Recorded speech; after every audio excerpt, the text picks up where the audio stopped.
Okay. The stream is live. Hello, everyone, and welcome to Watching 100 Movies. I'm Christiana Ellis. And I'm Mike Mateen. It's possible that sharp eared listeners might hear my dog complaining. Um, he's fine, he's just grumpy at the moment, so please disregard any of his howls of protest. Um, so, we're here tonight. Our theme for this episode is Tom Clancy slash Jack Ryan movies. Do you want to recap a little bit what it was that prompted you to choose this theme? Well, we chose this right around I think it's the fourth season of the Jack Ryan Amazon Prime show came out. Mm-hmm. And the interesting thing about that is they which we'll get into with these movies, like this is a franchise that they've attempted to reboot multiple times. Yeah. And it's one like it's a character like and a plot sort of universe that I find really interesting, but there's just been this struggle to get traction on keeping this character going, right? And this might have Mm-hmm. actually been an interesting thing to, had we thought about it, done, right after we did like um, Mission Impossible and James Bond, Mm-hmm. like this and, Jason Bourne, right? Like might have been although we did some Bournes on the, Did we? have we? I don't think we have. No, we haven't. You're right. They've maybe come up once or twice, but we certainly haven't watched them specifically for the show. So anyway, we're not gonna jump. That's not gonna be our next one. We got some other things to look at. But had had we kind of pieced it together to do the James Bond and Mission Impossible, which are these, franchises that have lasted a very long time, and then to look at these, which kind of sputter and they get some traction and then they lose it, and this one in particular, Mm-hmm. it really started to look like it was getting something going with Harrison Ford, and then it kind of died off, and then since then they've never been able to get it I going again. you it know it amused me to realize that if you're not too picky about it, you could almost argue that the chronological order of these movies is their ranking in descending quality. I don't know. What do you think? I I might put Without Remorse above Shadow Recruit, Yes, but otherwise, I think I would stand by that. I hadn't thought about that, but I would stand by that as well. The only place where it gets, I think, a little tricky for me is I like the Harrison Ford ones. Maybe not, they're not as good. I mean, Red October is, I Mhm. mean, it's what put him on the map. It's just a different story. Yeah. And they managed to capture all of the things which we'll get into, right? All of the things that make Clancy great, that make Mhm. Jack Ryan great, that make all of this good. They got all of it to work, right? Mhm. And then what the Harrison Ford ones do really well is they kind of take and grow the character and have and show different parts of what this universe and what this character can do. Right. And then they start to get into this thing of like Well, so piecing it together, right? And so anyway, so that's why the fact that, let's go back to I'll just sum up and I'll be done. okay. The point was, we've now seen a reboot that has gotten some traction, is very entertaining, and does it all well. And so it was interesting to go back and revisit, why did it take us to what got us here, right, Right. with this character. Yeah. So all I was going to do is just say like what's the facts on the ground, so to speak here. So like we have the original, the first movie to feature the Jack Ryan character was The Hunt for Red October, where he's played by Alec Baldwin in 1990, directed by John McTiernan, probably best known for Die Hard.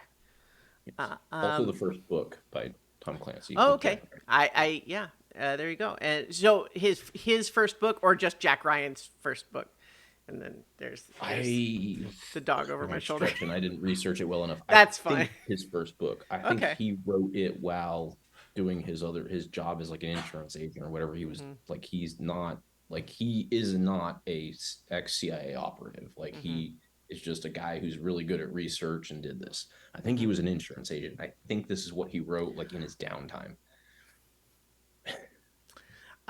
So then in 1992, we have Patriot Games, where Jack Ryan is recast as with Harrison Ford. And I discovered that there's actually some behind the scenes stuff where there are a lot of the same people involved in making Patriot Games, but so it is not a separate effort, it is a recasting. Because some of the characters, such as James Earl Jones playing Admiral Greer, are the same actors, but they definitely decided to recast both Alec Baldwin and his wife, who is played by, let's see, I'm trying to remember the cast. Um, in Hunt for Red October, oh gosh, wouldn't you What know which it that if cast? you're trying to look up the cast of Hunt for Red October, um, Jack Ryan's wife is pretty far down the list. Um, Yes, she's not the same wife. no, no, they definitely recast her. But so I'm getting in the weeds. The point was that Alec Baldwin recast. Instead, it's Harrison Ford now for Patriot Games in 1992. Then they make another one of those, Clear and Present Danger, in 1994 with the same cast, still Harrison Ford. But then we have an 8-year gap, and we don't have Jack Ryan in the movies again until 2002, where we get our third Jack Ryan, Ben Affleck, in The Sum of All Fears. And then we have a 12-year gap.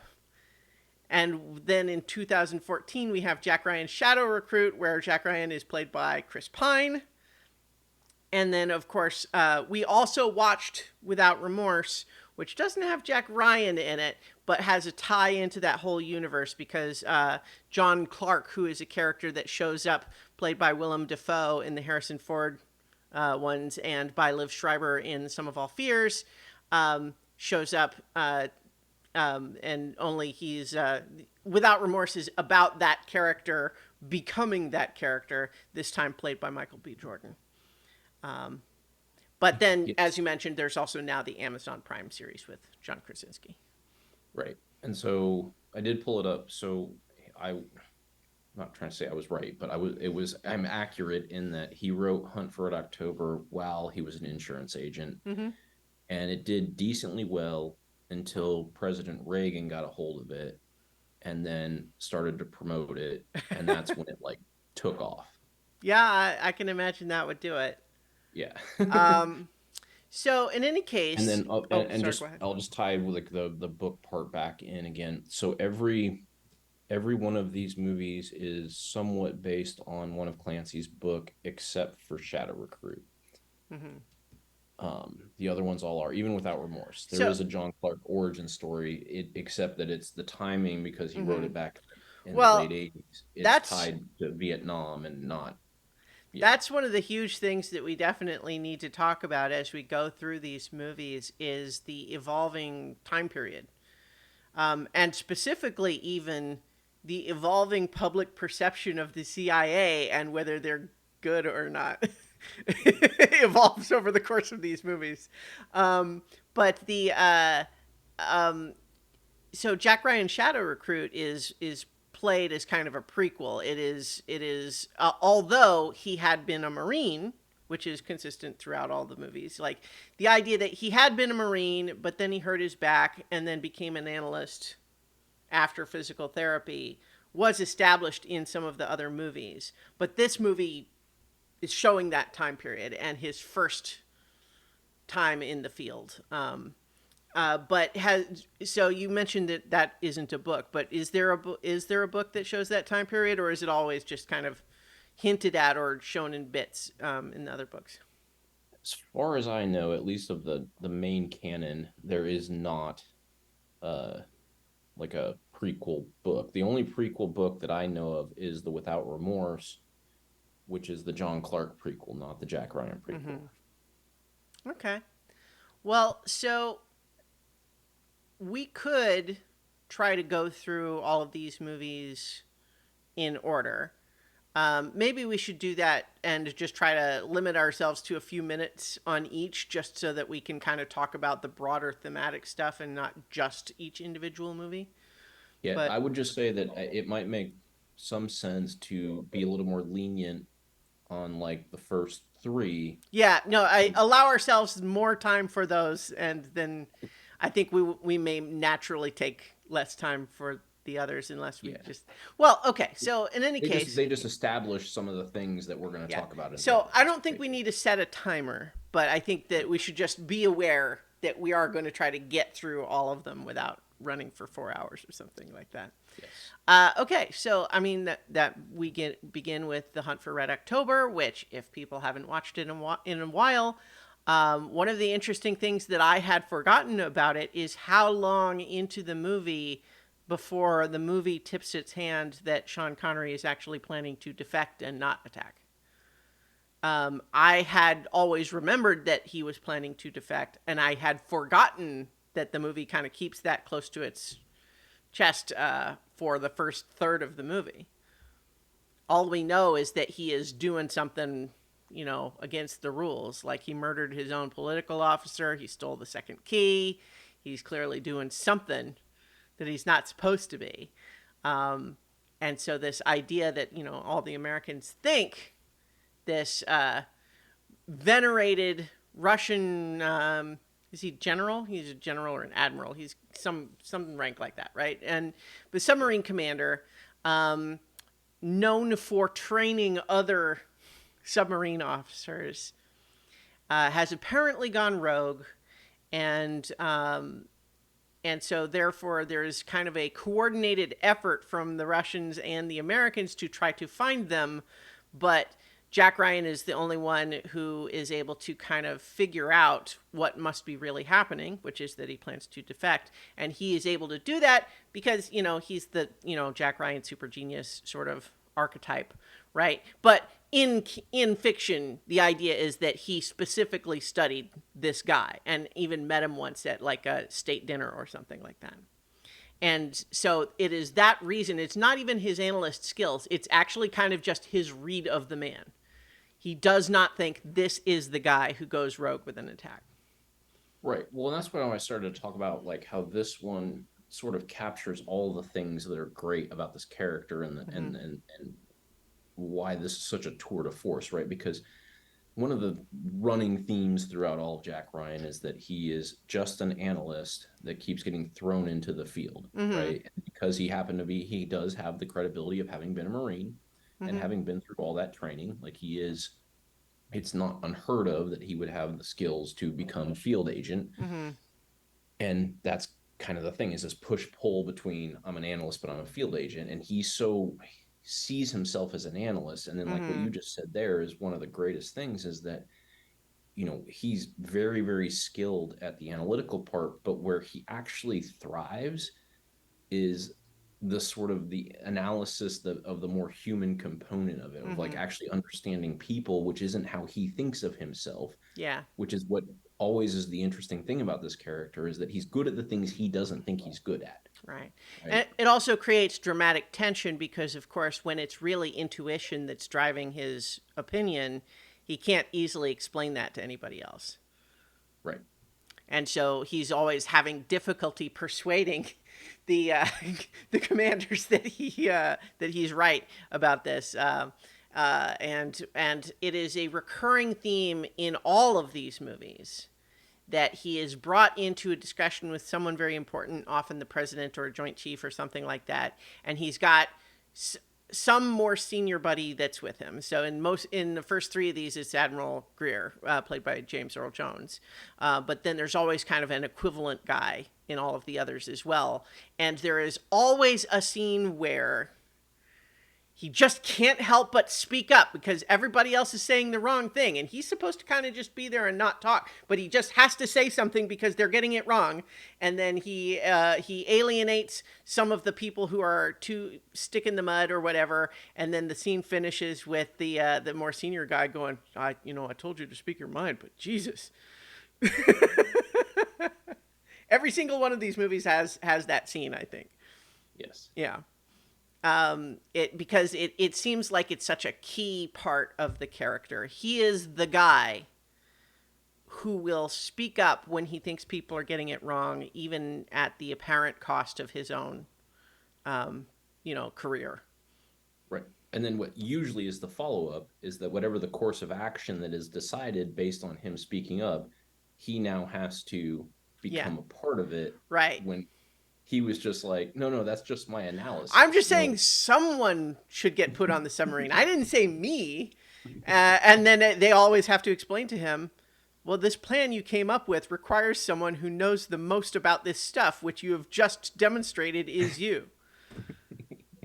And yeah, so every one of these movies has that bit too. I also, more than I remembered in any of these, each one of these movies goes out of their way to involve Jack Ryan's wife and or girlfriend. I think it's the least obvious in Hunt for Red October, but she's still in it, but she's not otherwise involved in the threat, right? She's at home for him to worry about, but I think in every one of the other movies, she's actually like endangered in some way. Yes. In the Jack Ryan specific ones, obviously, Yeah. because Well, Without Remorse is different. Yeah. yeah, But has a different yeah. yeah, so they do that by just having her actually die early, right at the beginning, because that's why he needs to get revenge. Yes. But that's Yeah. It's the whole thing. We'll talk about that. But Hunt for Red October is so I remember when you first proposed this idea. I think what I said was I remember Hunt for Red October pretty well, and I remember liking it. I could not tell you a single plot detail about any of the others, and that it is no longer true because I have so recently rewatched them. But Hunt for Red October certainly, in my mind, remains the best of the films yes. as a movie. And I agree. I think it really establishes those characteristics of Jack Ryan that you just talked about.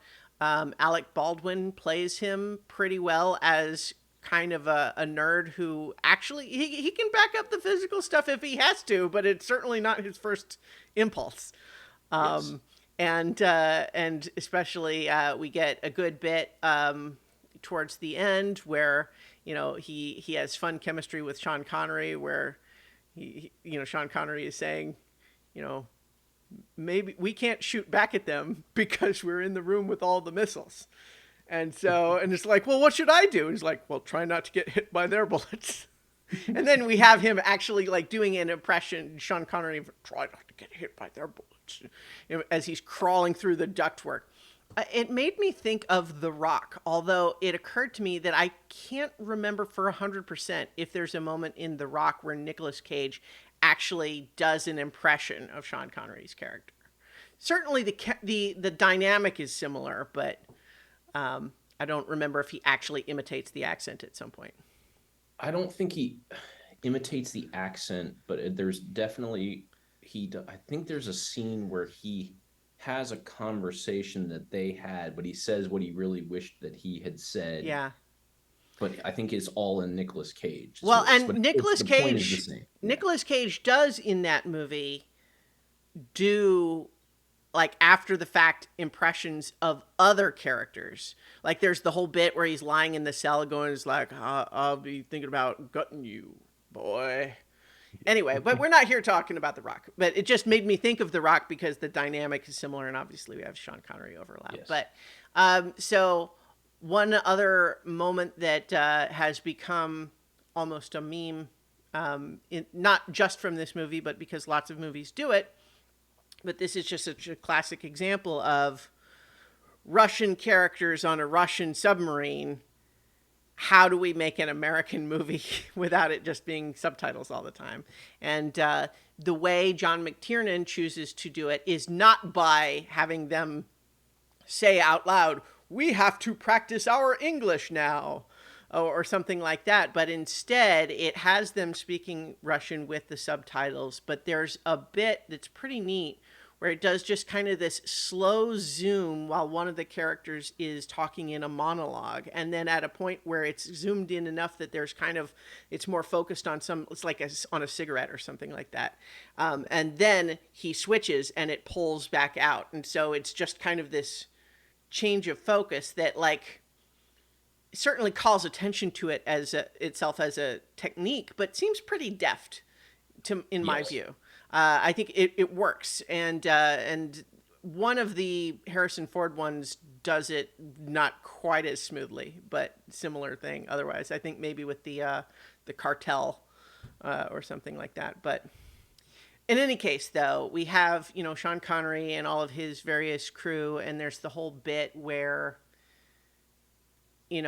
everybody's got kind of complicated motivations because on the one hand, Sean Connery has his whole little collection of people who want to defect with him, right? Including, Sam Neill, who wants to go to Montana and have two wives and stuff like that. And character made for pathos. You know what I mean? It's like if you think about these things in this way, you watch that initial scene and you just say, "Oh, this is so that we can be sad when he dies later." but at the same time, I'm not complaining. I think it's done effectively. But then we have, Tim Curry, who's the doctor, who I because the movie sort of pretends at first like maybe Sean Connery is actually going rogue. That at first puts us in the position of maybe Tim Curry is the good guy, who's recognizing that his commanding officer is doing the wrong thing here, right? But then it turns out that it's like, oh wait, no, he's actually an obstacle. But all of that happens, and then basically the plot is that Jack Ryan has to convince the Americans to not try to blow up the submarine until they can get everybody off of it safely. And then pretend to have blown it up so that the Russians will think that it's gone. And because the problem was, if they just take this brand new fancy submarine with the Caterpillar drive, that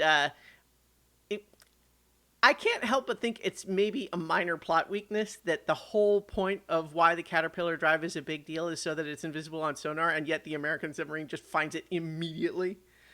Like, like, admittedly, it's established that it's because they have one guy who is just extra good on the headphones, but at the same time, I mean, it's just like, So, but well, that's one of the things that some of the Tom Clancy stuff struggles with in general, and mm, that's why I actually give this movie credit, is that one of the things that sometimes makes it hard to read his books is that he over explains like that part of it. So like the mm-hmm, Caterpillar drive and how it works, like that's like chapters and chapters where mm-hmm, nothing happens. It's just talking about that thing.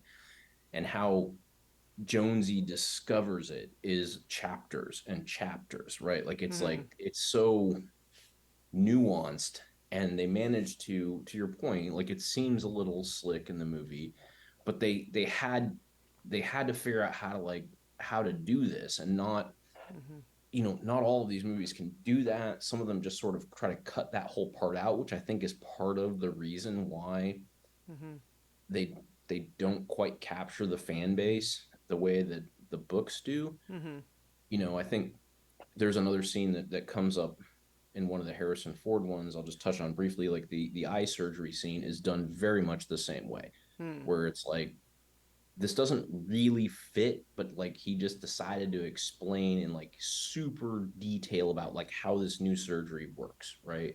And it's just kind of a thing. And mm-hmm. like some of our fears, they kind of cut all that out, like the bomb stuff. Like it's a slog if you're not like super into like Oh, learning that. sure. Yeah, we touched on this when last time when we were introducing it, but yeah, the only book of Tom Clancy book I ever tried to read was Red Storm Rising, and I remember thinking it starts out with a pretty good action sequence, very James Bond style, and then after about 60 pages of Russian history, I decided that wasn't the book I wanted to read anymore. Well, and since we talked about that, the what I also realized is that that's he's not the only author on that book. That was his first attempt at like the partner authoring. which he eventually turned into just like turning over his pen name. Hmm. Um, so it's a weird one like that. But yeah, Yeah. so the it it does feel it doesn't feel cheap in the movie, but I'm saying No, like your point, I it's like agree. it's the It's one thing that's like, oh, that came a little quick, but they had to find a way to do it, and I do feel like they didn't cheapen it because mhm. they did the Yeah, pieces no, that were I necessary. agree. Yeah, But it's like it's obviously it's not stealth, right? it's it's a good example of something where it is a little bit of a shortcut perhaps, but it's not really a plot hole cuz like you said, they establish nobody would have caught it except if not for this other submarine happening to have this one guy who's just extra sharp and knows to listen for certain types of things and is interested and committed enough to stay on the headphones past his shift because he's investigating something when otherwise his protocol would have long ago said that he could write it off. So, like, they establish it, right? Like, that's an example of something that uh, it kind of drives me nuts when people call things like that a plot hole because it is explained in the movie. Yeah, Again, to it just side, feels weaker than some of the other yeah, stuff. well, Yeah, it's convenient, is what it is. yeah, It's contrived, but that's okay. It's not a big deal. It's just a minor thing. But the point is ultimately that I think this movie moves along pretty well. It has interesting characters that we care about. The motivations are complex and interesting because, of course, the Americans, broadly speaking, are worried that they're about to have a rogue, crazy submarine commander launch a nuclear attack on them. That's a reasonable concern. Um, Meanwhile, the Russians are feeling like this is super embarrassing that one of our best guys stole our brand new top secret submarine right out from under us. That we cannot allow that story to get out. And more to the point, is Sean Connery going to turn over our brand new top secret submarine to the Americans? No, that yeah. So obviously they have motivation to sink him, and then of course you have Sean Connery who does want to defect, but understands that a lot of the people on his submarine don't, and he does not want them to die. So he has to try to figure out how can I and my buddies get off the submarine without leaving everybody else to die. And the I can't help but so like okay, we could go on and on, but I think we that's the basic plot. I think it's good. There's parts where if you try to get too into the details, it starts getting a little messier, but mostly if you just allow yourself to be carried along, it's great. yeah. Because I mean, it's a super complex plot, which Mhm. is what he's really good at. Is sort of the way these things intersect, and Mhm. then it also, from a character standpoint, and this is again where I think these characters were created really well, and I think they are done really well on screen. Mhm. You have like almost these stereotypes that are in other movies, right? Mhm. Like, but they're more reasonable and real, right? Like there's the guy who's like, the submarine captain who's like, I got to do my orders. Like, these are bad Russians. Like, Mhm. but I have orders to help you out. And also, I'm an actual human being, and I'm going to kind of like go in the gray when I start to realize you might be right, even if it's not exactly the orders, but you got a very, very, Mhm. very, you know, short leash on this, You right? know, one interesting sort of parallel to think about while we're talking a lot about these movies, which feature a lot of issues relating to atomic weaponry and Russians in particular, is of course that Oppenheimer is in the theaters right now, Mhm. which I've seen. It's pretty great, but I don't. I have you managed to see it yet? I have not seen it Yeah, yet. No. but so I mean, it's not a spoiler to mention the broad strokes of history, which is that Oppenheimer helped invent the bomb, but then also spent most of the rest of his career getting punished for not being as enthusiastic a supporter of it as the rest of the politicians would like. But in any case, so the idea of the nuances of nobody wants the paradox of, in principle, nobody actually wants there to be nuclear war, and yet you have an awful lot of people who seem to be trying really hard to make it happen, despite nominally not wanting it to happen. Yep. And that is, of course, that's one of the conundrums that is central to Oppenheimer. But in any case, do we have anything else we really want to touch on with Hunt for Red October, or should we move on? I mean, I think we should just the fact that they invented like dogfight in a submarine and not just in like Top Gun type Yeah, dogfighting, like that yeah. that was pretty cool. I mean, Like there had been submarine movies, but certainly this was it made it pretty thrilling. And again, in ways that are probably not particularly realistic. Like the whole dynamics of like how far are these submarines apart from each other really, and like and that stuff is probably not, at least as depicted on screen, not super realistic, but it plays well. It's like you said, it's Top Gun like dogfights.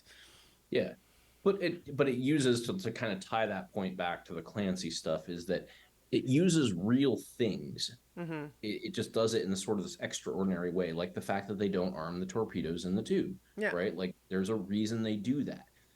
And so it's like this really dramatic but yet cool and super like intellectually like Mm-hmm. weird scene when he turns into the torpedo because it's not armed and it just Yeah. blows up.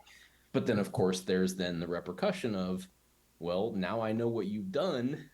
That's not happening again, Yeah. right? And now you have to choose a new tactic. And like Mm-hmm. the submarine tactics, like all the things that exist in submarines to Yeah. actually do the stuff that they don't ever do because we don't go to war with submarines, Mm-hmm. was fun to see. Like it kind of taken to this weird, unique level. Like it's just, and I think that's again, that's my last point is it just to kind of wrap it all up. Like Mm-hmm. all of the stuff that he's really good at, which is these real things, and then putting them in these extraordinary circumstances Mm-hmm. and then with this character who is very interesting getting himself inserted into it, like it was just it's a lot of fun. Yeah. And it yeah, Yeah. that's sort of it with Hunt for October for me. Yeah. So, without going too much more into it, I just because it's something I want to track as we go through these movies. In this one, Russia, bad guys, but some of them are nice, right? Yep. CIA, they are the cool and smart guys, and the rest of the military is like they could be okay, but they're sort of dumb sometimes. They need the CIA to help them out. Right, you have to get very lucky with who you run into in the rest of the military to get the Yeah, nuance. Yeah. yeah. Like some of them are good, but some of them are bad, and you don't get to choose which you get. um, but in any case, so I just wanted to touch on that because those Yeah. things evolve over the course of these movies. Yes. Okay, so in 1992, 2 years later, we have Patriot Games, which is directed by what's his name, Royce or something, right? What is it? Philip Noyce, um, Nice. who had been involved in the production of Hunt for Red October. There's a lot of names in common from the producer's standpoint between these, and apparently there was a whole thing where John McTiernan was originally going to direct, except that when it was Patriot Games that they decided to do, and its relationship to Irish terrorism, John McTiernan decided, you know what, maybe I'll sit this one out because of his own Irish background, and then of course there was also producers that wanted to recast Alec Baldwin, so we get Harrison Ford instead, who certainly I think disappointing to Alec Baldwin, I'm sure, but at the same time has to be seen as a win from the production standpoint, just because, I think Alec Baldwin did a fine job, but Harrison Ford is the star that is going to sell tickets to your movies, right? Um, Yes. and on that basis, I think of all of these Jack Ryan movies, the Harrison Ford Jack Ryan is just a different guy. He is just not the same person as the Jack Ryan from the other movies, which is because it's Harrison Ford, and Harrison Ford plays Harrison Ford, and he does that really well, but it's not the same guy. It it isn't, but the one thing that I think is interesting about this is that in the books, the character evolves over time, Mm-hmm. right? Like he can't always just be the analyst thrown It's into the true. weird It's situations, true. right? Yeah. And so Harrison Ford does a great job. He is Harrison Ford, which Mm-hmm. does help, not denying that at all. But he's taking this like, I'm now not just the analyst, but I'm now like at the agency. I'm in the decision making capacity. Like I Mm-hmm. am now somebody who is involved, but I don't think I'm still not supposed to be a field agent, right? But it's so it's sort of Well, it takes but that. he's also the person that immediately runs towards the sound of gunfire, even when he's leaving his family behind. Correct. Which you can believe based on the fact that like he's left that role as the analyst. And I think that's where this was really where it started to get some traction, right? Like Mm-hmm. you get Harrison Ford in there. He's compelling on his own. He's evolving the character through the growth, which is part of how the books do, right? Like it Mm-hmm. actually says, okay, well, once this guy's like now a decision maker, and now he's a deputy director, and now he's moving through the CIA, like like how he operates is different. Yeah. Like the Jack Ryan, regardless of who plays him in Hunt for Red October, can't pull out a black card and buy jet fuel Mm-hmm. like he can in Clear and Present Danger, Yeah. right? That's not, it doesn't matter who's playing him. That character is in a Mm-hmm. different spot. Yeah. Harrison Ford is a great piece of that evolution. Mm-hmm. Um, and then that's part of the problem is then they try Yeah. to keep rebooting back to the beginning and you never get that, you know, Right. move. Yeah. Right. And I mean, part of that, of course, is that, comparatively speaking, Harrison Ford's a little older. Even back in 1992, he's older than, then Alec Baldwin had played him, and then, then as when we have Ben Affleck and Chris Pine, they're both playing Jack Ryan like almost at the very beginning of their Yeah. career. But so the plot of Patriot Games is basically that you have a rogue cell of the IRA. So the movie goes to some length to try to say they're not actually IRA. The IRA officially distances themselves to say no, we did not tell them to do that. In fact, we told them not to do it. They didn't listen to us. Sorry about that. But at the same time, what we have is an attempt to kill someone that I think I read in the book was supposed to be Prince Charles, but it was changed to a fictional English lord. Or yeah, so in any case, there's an attempted assassination where Jack Ryan and family just happens to be there when it goes down, like literally, yards away. And Jack Ryan leaps into action and manages to get himself shot in the shoulder, but not before killing what we have learned is the younger brother of a set of brothers that are part of this cell.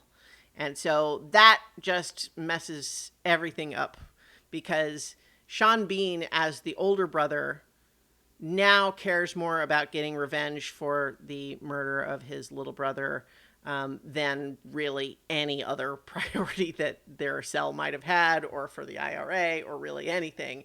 He is now more committed to getting revenge on Jack Ryan than really anything else, and frequently makes decisions based on that, including, I think, by the end, he is literally killing the other members of his own cell because they're interfering with his attempt to get revenge on Jack Ryan. Yes. Yeah. So, Sean Bean is such a little baby in this movie. Which, you just, I guess it's funny because, this was what, 10 years before, Lord of the Rings. yep. But yeah, but he's just, he's, clean shaven, just a little baby face Sean Bean. Um, I think this movie, one thing that it did is the moment after Sean Bean, like he decides, I can't get to Jack Ryan, but I can find out who his wife and daughter are and cause them to get into a wreck on the highway. And he thinks like, that's something he maybe will settle for in the terms of revenge because he can't make what he really wants happen. But the moment when Harrison Ford is there at the hospital looking at his wife and daughter there in the hospital, and he just gets real mad. I literally just had the moment of, gosh, that Harrison Ford's good at this. Because I described it in kind of a dismissive way, but the point is just that, like, Harrison Ford makes me feel it. It's like, you watch him in this movie and it's like, oh yeah, that's why he's a movie star. It's because he's great. Yeah, and I think this is a a great story as well. With the way that it sets up Jack Ryan in this one Mm-hmm. is that now he and Sean Bean, like the two characters, now equally have Right, a desire for revenge. right. And what he's able to do is then take it and channel that into his analytical skills.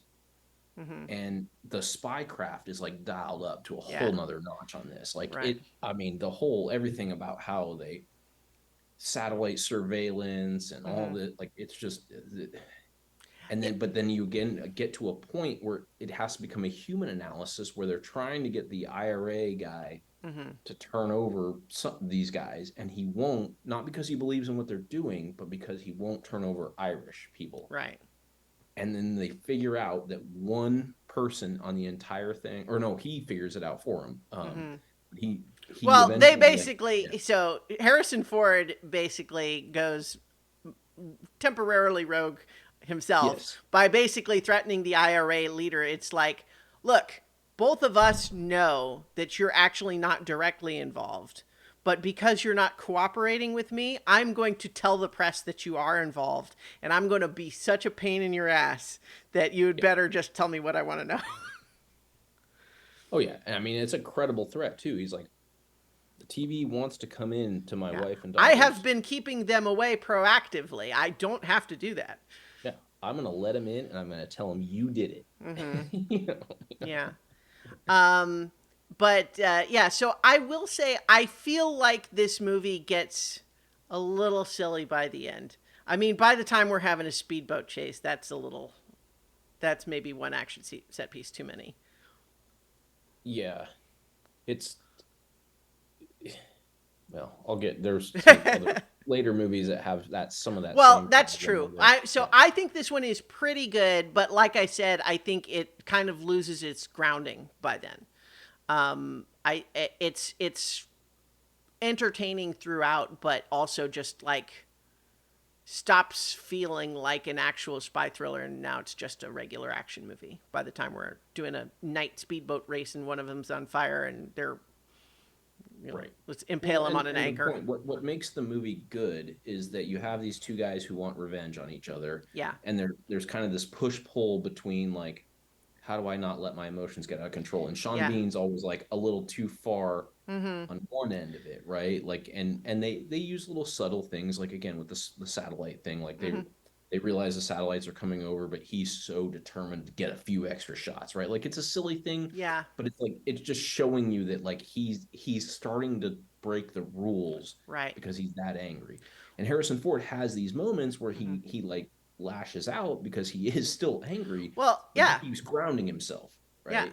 Well, we have I mean, that's kind of where the title comes from, is that we have this element where ostensibly both of these guys are supposedly doing everything they're doing on behalf of their nation, and yet mostly it seems personal now. It's all personal, Yeah. right? And I loved seeing, you kind of mentioned it, but, the top of the line technological spycraft as of 1992. It's kind of fun to look back on stuff like that. It was fun.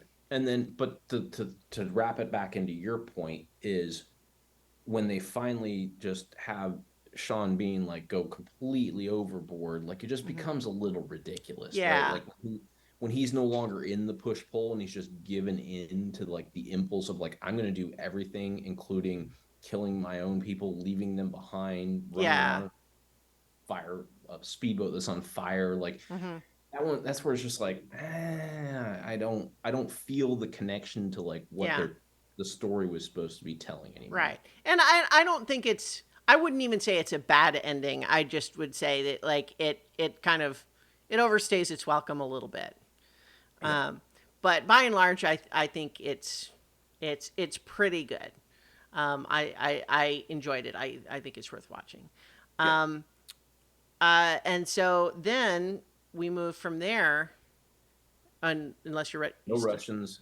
Oh, yes, no Russians in this one, but CIA in this one is still smart and cool, but often kind of bound by political red tape. Not even so much military this time as much as political. Yep.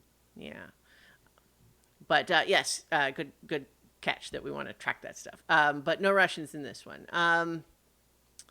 But then moving into 1994's Clear and Present Danger, in this case, they, to jump ahead to that bit, that whole idea of the CIA is smart and cool, but the rest of the politicians are the real problem, kind of gets dialed up even further. To the Except point. some of them are in the CIA. Yeah, Right? but The it's CIA also is money. presented. It's presented as the politicians are trying to corrupt the greatness of the CIA. It's not that the CIA is bad, it's that somehow the politicians got a bad person into them. Yeah, fair. Yeah. And that person is doing that for political gain beyond CIA. Or at least that's my impression. I'm kind of maybe overstating the case. But the point is, I definitely took the impression that the CIA is getting a little clouded at this yeah, point. yeah. Right? Like it's no longer like, There you are know, bad people in it that are disrupting what is supposed to be the good and cool pure mission. right. And one thing, it doesn't explicitly do this, but the one thing I always felt from this part of it, which goes back to my whole point of his evolution through the CIA, Mm-hmm. is that the CIA was always like this. It's just until he got to a certain point, he Mm-hmm. wasn't exposed to it because Yeah. he could remain in his role and his purity and like the Hmm. guys he dealt with. Yeah. And then as he grew, kind of climbed the ladder, he realized that's when you start to see where some of the rot is, Well, right? I think part of what's happening too, though, is that it is increasing public perception of some of the dirty business that the CIA has always done, but was not always public knowledge. Correct. Yeah. But yeah, so in any case, the basic plot of this one is that a rich businessman gets killed by a drug cartel from South America. And it turns out that this particular rich businessman is also a close and personal friend of the President of the United States, which is complicated politically. And this movie has one of the bits where we have Jack Ryan do his thing where he speaks up against the advice of everybody else in the room, and I'm not sure his advice was actually good in this case, even though the story shows it work. So his suggestion is that when the press say, "Hey, it turns out that this guy was in working with the drug cartels, but he was your friend," and he says, "Yes, in fact, you should say he's your best friend, lifelong friend." And that way they just don't have anywhere to go and the story will peter out. And I'm thinking, I don't think that's how it works. But it works in the movie. So, we can say that he aptly predicted the events within the world that the movie exists in. Yes. So we can give him credit for that. But yeah, so by and large, though, what it turns out is that it's not ever clear if maybe the president had some dirty investments of his own with the cartel or whether it's just because he's pissed off that his friend got killed. But he essentially decides we need to take out these cartels once and for all. And that'll look good for me. But there's that messy business where Congress has to tell me that I can go declare war. Especially when title of the movie. Yeah, they have to be representing a clear and present danger to the United States, and not just because they made me mad. And especially when it's complicated because you're talking about non-state actors, right? It's you're potentially sending your governmental military into a sovereign nation to deal with their citizens and not their military. Right. And that's, yeah, it's like there's reasons that there are laws about that sort of thing. But he decides that he has enough people sympathetic to his cause that he can make this illegal effort happen regardless. And so this is actually where we meet this version of John Clark, played by Willem Dafoe, who whose role in the government seems deliberately ambiguous. He is the guy that you hire to go illegally into another country with a team of commandos to kill drug cartels. Well, and remember, all of this is pre 9/11. Yes, So, yes. Well, we're definitely going to talk well, about 9/11 when we get to Some of All Fears, right? I guess technically pre Yeah. Patriot Act is really Yeah. where it Oh, is, that's, yeah. because that, the not, we're not going to get into a whole bunch of modern history, but the fact that we're able to do that in the Middle East, we were able to do a lot of what was happening here based on a Yeah. public order. Well, and for that matter, it was a lot of stuff that people still think probably really wasn't actually above board. It just was, it became a little bit of a, well, it's happening, so what are you going to do about it?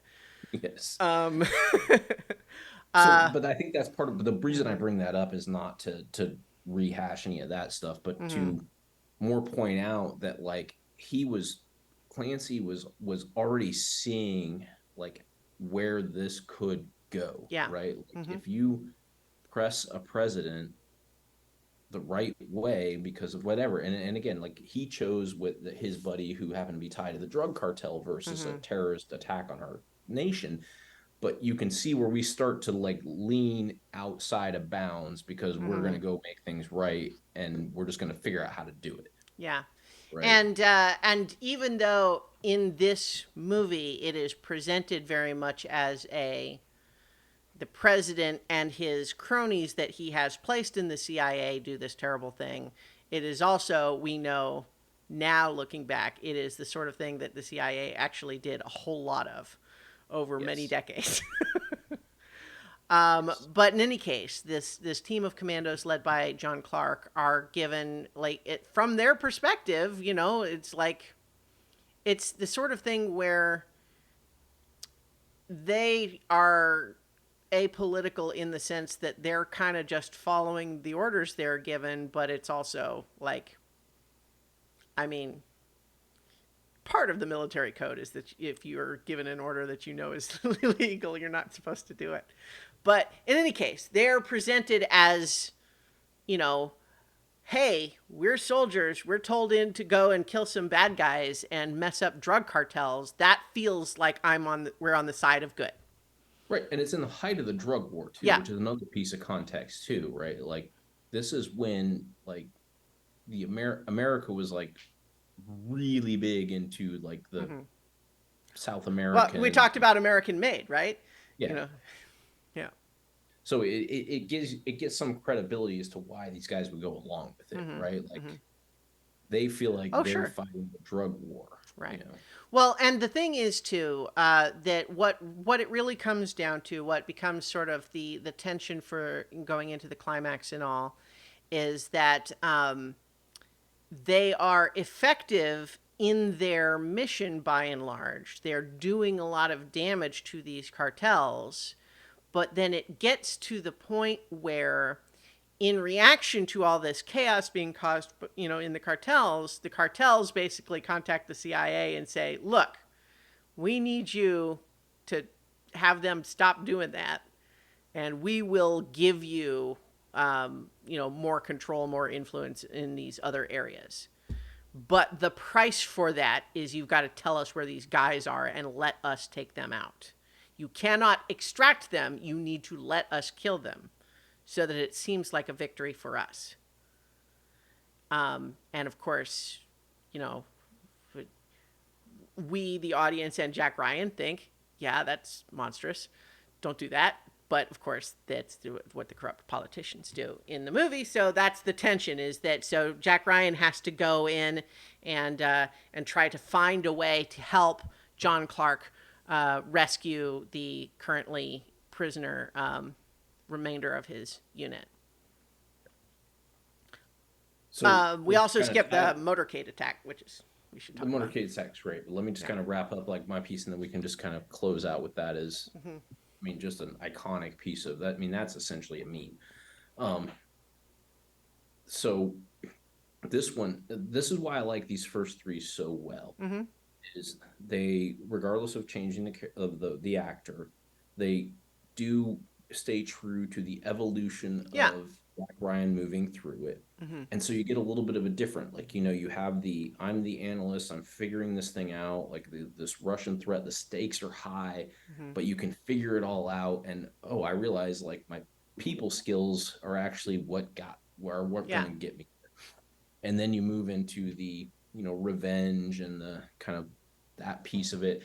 And then this one and the spycraft and Hmm. Patriot Games, which there is some spycraft and Hunt for October, but not to the level of Patriot Games. Right. And then you get to this one, there's some spycraft, there is some technological stuff like the paper bombs and all that stuff, which again Clancy spends Hmm. way more time than is ever necessary on something that I actually feel they handled really well in the movie, where they kind Hmm. of both guys come to the same conclusion. Like Ryan's researching it through old like paperwork from the CIA of like how did this truck bomb that wasn't a truck bomb, like how did that, like how could this have been an actual bombing? And then the other Hmm. guy's on his, you know, his DOS computer, but which was fancy at the Yeah. time, and they come to the same conclusion that they had a plane bomb that could not be traced as a plane bomb, right? And Right. which again, regardless of what all that means, so super technological stuff. Hmm. The political games kind of turn up as Ryan's Yeah. moving up in the political spectrum, and it's playing like all this stuff off each other, and like the decisions that people are making, and on these geopolitical levels, right? Which is more less than the Hunt for Red October was Hmm. more like I've got to win you here, right? But yet still Ryan, the only reason he's successful is because he convinces John Clark to give him a chance as a Yeah. person, Hmm. not as an analyst, Yeah. right? When And he because he can buy jet fuel on a government credit card. and that definitely helps, but he puts himself at risk, and he goes down there. Yeah. He chooses now, instead of being thrown into the situation, he chooses to go into the situation, let John Clark abduct him, which I don't think he knew that is exactly how it was going to go down, Hmm. and put his trust in him, Yeah. right? And that part was real. That's like such a cool scene, right? I yes, I agree. I'm going to laugh just a little bit about how funny it is to see Harrison Ford walking through the jungle in jeans and a windbreaker, but I agree though that whole sequence of basically showing up, not sure what to expect, being there in the jungle, finding John Clark and the other soldiers, and basically just like having to persuade them. Yes, I know they left you to die. That is why I am here. I have now put myself in this situation with you because that is what I am trying to do is to save you. So please do not hold me responsible for that. I am here to try to fix it. Yep. And then of course we get pretty good, gunfight, chase, helicopter leaving sequence, snipers and stuff. It's all pretty good in the climax there. Yeah. But I think the highlight, though, mentioned it just briefly, is like that now kind of iconic motorcade sequence where they have this, convoy of several. They're not Hummers, right? They're just like Those are armored four wheel drives, like a Hummer yeah. precursor, I think. Yeah, I mean they're just regular, like, I mean they're basically vans, Yeah, but but they're basic, armored. Yeah. armored. It's the kind of vehicle that they use when it's not supposed to be quite so obviously military, because it is a political delegation at that point, right? Yep. That's not the soldiers at that time, right? And so, um, Harrison Ford has, Jack Ryan has all the plot armor in that sequence, which is why he's literally the only survivor. But at the same time, that is a harrowing sequence, with the rocket launchers, and there's, people firing everywhere. And it really, even though he ends up being the only one to survive, it doesn't undersell the capabilities of the people he's with, right? They get to, several of them get to demonstrate their own moments of heroism, and it's just they're just too outmatched. And even Jack Ryan just like barely gets out of there by the skin of his teeth, and trying to help people, and it's just like that sequence is great. That's a Yes. great sequence for sure. Oh yeah, just everything from. I mean, it they have used that sequence in so the TV show Jag Hmm. like actually like took that sequence and put it in. They also used some of the F-14 dogfighting from Top Gun. Oh yeah. So they were buying pieces of it to like make it better. Oh, But oh, you mean they didn't? You don't mean they did a similar thing? You mean they took footage from the movie? no, they literally took the footage, Ah, that's recut funny. it, That's and they fun. did the same thing with Top Gun. And it's when I was like, all right, I mean, I get what they're doing, but this show is kind of ridiculous. I mean, Um, I guess if they, Paramount owns it and they're making both yeah. both things, I guess they're allowed. Oh, and they're Chevy Suburbans. Oh, That's okay. what they. There you go. They're armored Suburbans. So they are SUVs, Yeah. van sort of thing. But either way, yes, like the whole like with the way, but the concept of what they do has been lifted into many other Oh things, like yeah. how they block them off and how everybody It's kind just of like the kill pops up from the box. rooftops. Yeah. Yeah, the kill box, right? Like Mm-hmm. that has been, and like I know, like think of a movie like Black Hawk Down, right? Like Mm-hmm. that's it's telling a story that really exists, but it's using the film technique Yeah. when they get into the kill box of what this movie did. Like it Mm-hmm. established that. Like not Yeah. that that's I Mm-hmm. shouldn't say it like it's that like it's so Yeah. like So it's probably worth noting that both Patriot Games and Clear and Present Danger are both directed by Philip Noyce, which just saying his name, it feels like is it Noyce, noise. Noyce. Um, so good for him that he made both of those. He made a bunch of other movies over the years, although I don't know if any of them ever were quite as big as these two. Let's see, he made Dead Calm, The Saint, Salt, Rabbit Proof Fence, The Bone Collector, The Quiet American. Yeah.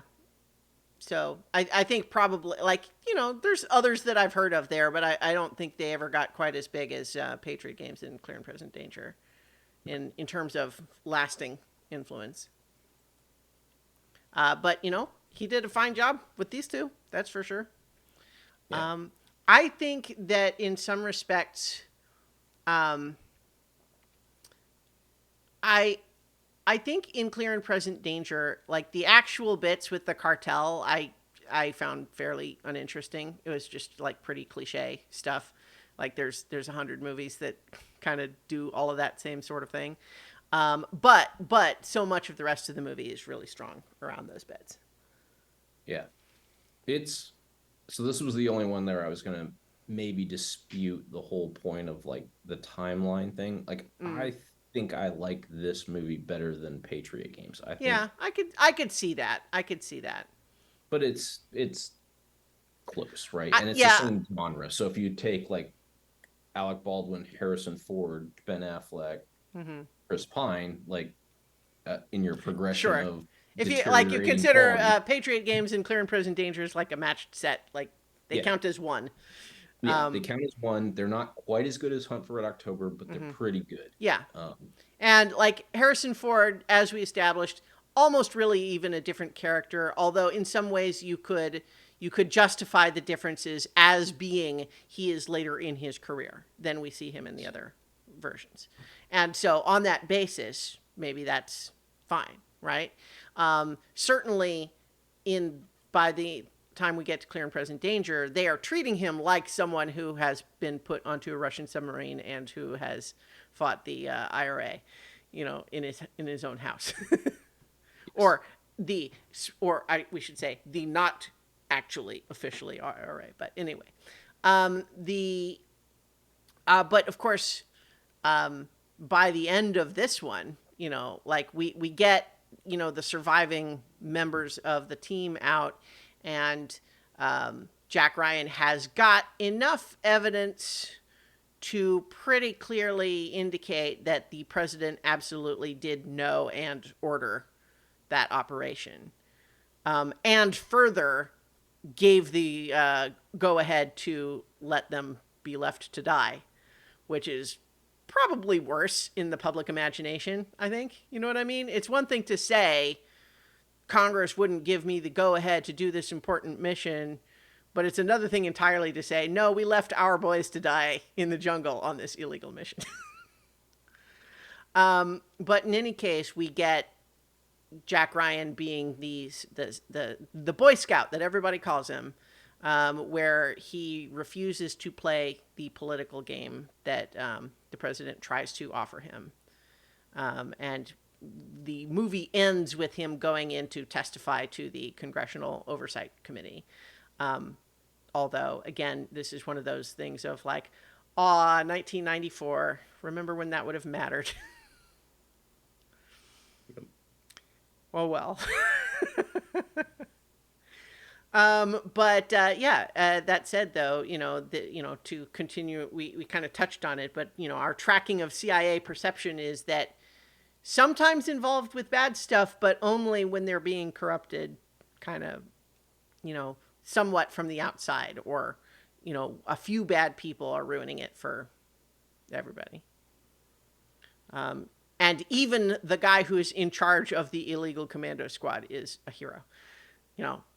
Maybe an anti-hero, but we still like him. And, Willem Dafoe's fun in this. Yeah. Well, and just since we'll revisit John Clark later, as the Clancy books progressed, like he did come back on board, like he came back home, worked with Ryan, and Chavez became Ryan's like security detail. One of the guys he rescued from yeah. the main character that he rescued from the team, right? That was out there becomes his like personal security. The guy who is a great sniper. Yes, that guy becomes like Ryan's like security detail, like as he continues to evolve through, which is as we're moving forward, that's where this kind of halts though, right? Like the Clancy books keep taking it through, and then eventually, like he gets older or whatever, he turns them over, they become just sort of pulp, whatever. And they never take the step in this. So we get to Some of All Fears, where we are now taking a book that is a progression in the Jack Ryan canon, but we're trying to reboot Jack Ryan back to his original days. And that's where I'll kind of get into, like, I feel like that's part of what doesn't make this work. Yeah. Is now you're taking a guy who should have been in that book, like almost director of the CIA, and you're putting him back to the analyst thing, and you're trying to take the same story. I think I see why they want to do that, but I think ultimately the problem is that at the same time that we can imagine what everybody wants to see is the young analyst thrown into the field. But the problem is all the stories they're working from were written at a different time than they're now trying to set the movie. So I can't help but wonder if some of these reboots should be period pieces. Right, exactly. And that's what I'm saying is that, so you hit a couple of things. So it's a different time. And you're taking the character, and all the events that happen around that character are things that happen at a higher level, and like in the book, like all this stuff is all super geopolitical. Like you've taken just now, like there was a natural evolution in the Clancy books, right? Like there's the politics of dealing with the corruption of the people I'm working with, to now I have to deal with like the corruption of the people I'm working with, plus the corruption of the people in Russia, and like how do we prevent war, and oh hey, this time it didn't work, and the bomb actually went off. Oh yeah, well, so are we ready to go ahead and move into Some of All Fears then? That's where I'm at. Some of All Fears, and I think but I'm just saying, like you've taken this level and you've put the character back to this level, and so it doesn't quite like mesh. Right. But so yes, we're on Some of All Fears. Just one last bit that is a thread that's common throughout the first three movies is James Earl Jones as Admiral Greer, and what a great through line through those. Like James Earl Jones is obviously great. Like who doesn't like James Earl Jones? And although of course in Clear and Present Danger we have him dying of cancer and looking real old in that, which is interesting just in the context that it was 30 years ago and he's actually still kicking. So, Yeah. but that said, he probably does look older now. Anyway, but yeah, I like him in those first three movies though, and even when we changed from Alec Baldwin to Harrison Ford, it was nice having him be the same. It helped that feeling of continuity, even when the main actor changed. But yes, so Sum of All Fears. This was the first big gap. I didn't look up the like the box office or anything to try to see like why was there such a big gap after Clear and Present Danger, because that one was relatively well received as I recall.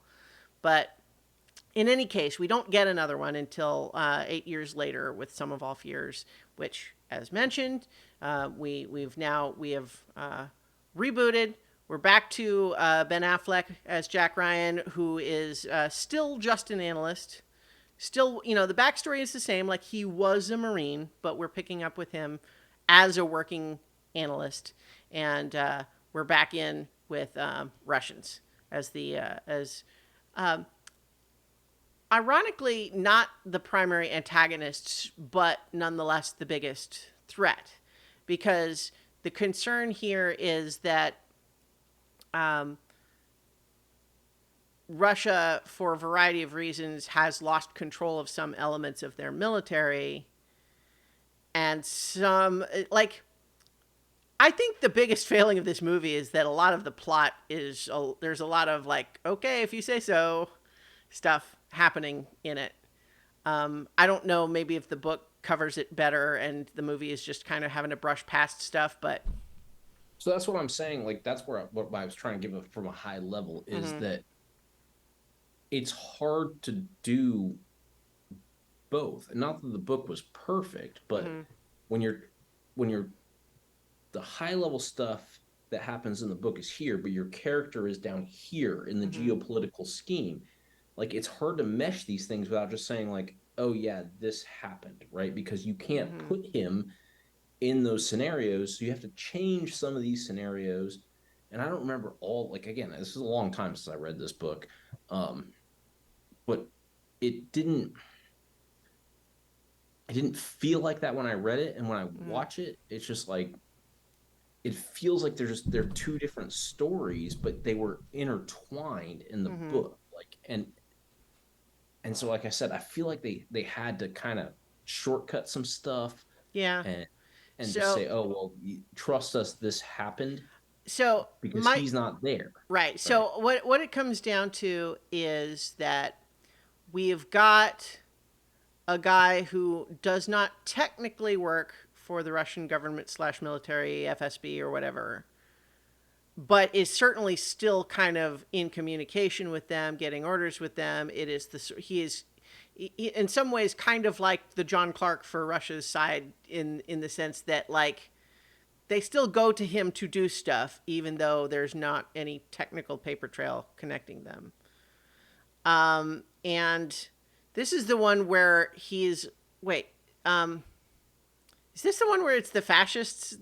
Or is that no? That's is that No, it's this. Oh yeah, okay. So we have the guy who's basically a leftover Nazi who is trying to manipulate both Russia and America into getting into a war, right? Yes. So, but he is working with. Wait, I'm blending some. Which is the one So far, with? you got it right. Oh, Yeah. okay. No, so I'm thinking of Kenneth Branagh in Shadow Recruit.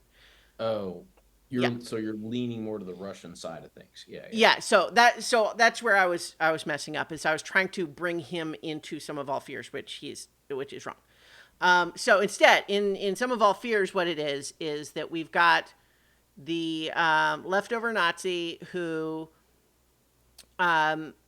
is trying to manipulate Russia and America into blowing themselves up for reasons like out of revenge or something, because he thinks that will allow fascism to rise again somehow. That whole part of the plan seems very undefined. But at the same time, it's revealed that at one point in Israel's history, they had a plane with one bomb on it that got shot down and was never recovered. And so this guy has tracked down the wreck of that plane, managed to recover the bomb, and has a team that is putting it together to make it effective. And it is perhaps fortunate for everybody else that it turns out to be it's an older, like, tactical bomb and not a huge one. And so that's why with the big twist, when it actually does go off in Baltimore and blowing up the stadium, it doesn't just wipe out the whole city, but it's they say it's a 1/4 mile radius that's just disintegrated. And then of course there's other effects further out, but it's not a city-sized one. But yeah, I think I actually messaged you when I was watching, because I had literally forgotten that, oh yeah, this is the one where they let the bomb actually go off. And so we have, the first half of the movie is trying to figure out what's happening, what's going on with this bomb, what is the plan. But unfortunately, although they put a lot of the pieces together, it's too late.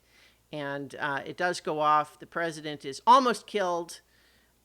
We have Morgan Freeman playing William Cabot, who is not Admiral Greer, but otherwise is playing essentially the same role in the story, being Jack Ryan's kind of, older, wiser guy who's in charge and is telling him how it goes and telling him to tell his girlfriend that he's in the CIA, knowing that she'll laugh at him and be mad. But yeah, so he's killed, and then the tension after that becomes the American president has some reason to believe that this is the Russians that did it, because that was the whole intent of the frame up here. But it is, of course, Jack Ryan and his genius skills. Once again, it's partly his analytical skills, but also the fact that he met the Russian guy. And I just know he doesn't seem like the guy that would do this. And we know from scenes with those characters that that's the case. But so the tension just becomes, as both sides sort of, it's almost like the submarine fight again. It's like, do they have their torpedo tubes open or not? Are the torpedoes armed or not?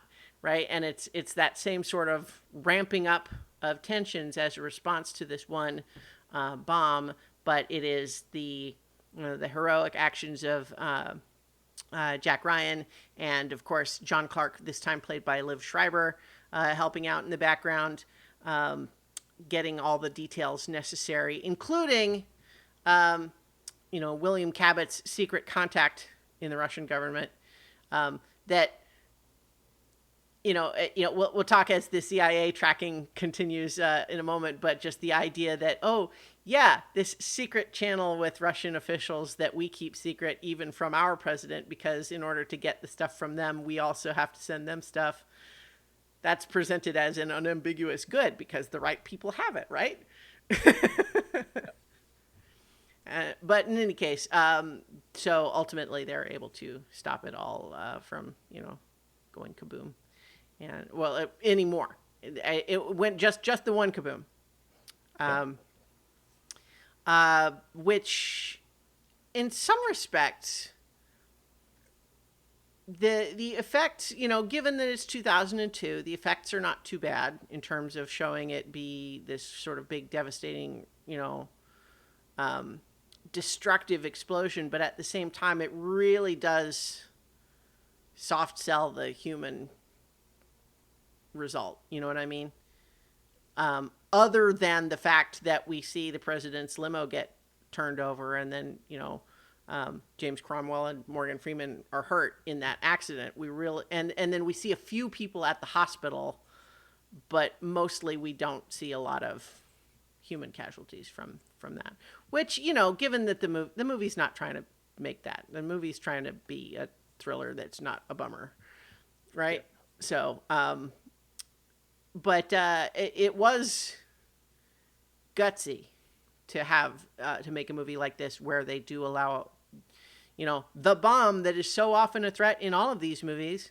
The heroes are too late. They don't stop it. It does go off, and that's unusual in these movies. And so I think notable, and I give the movie credit for that part of it at least.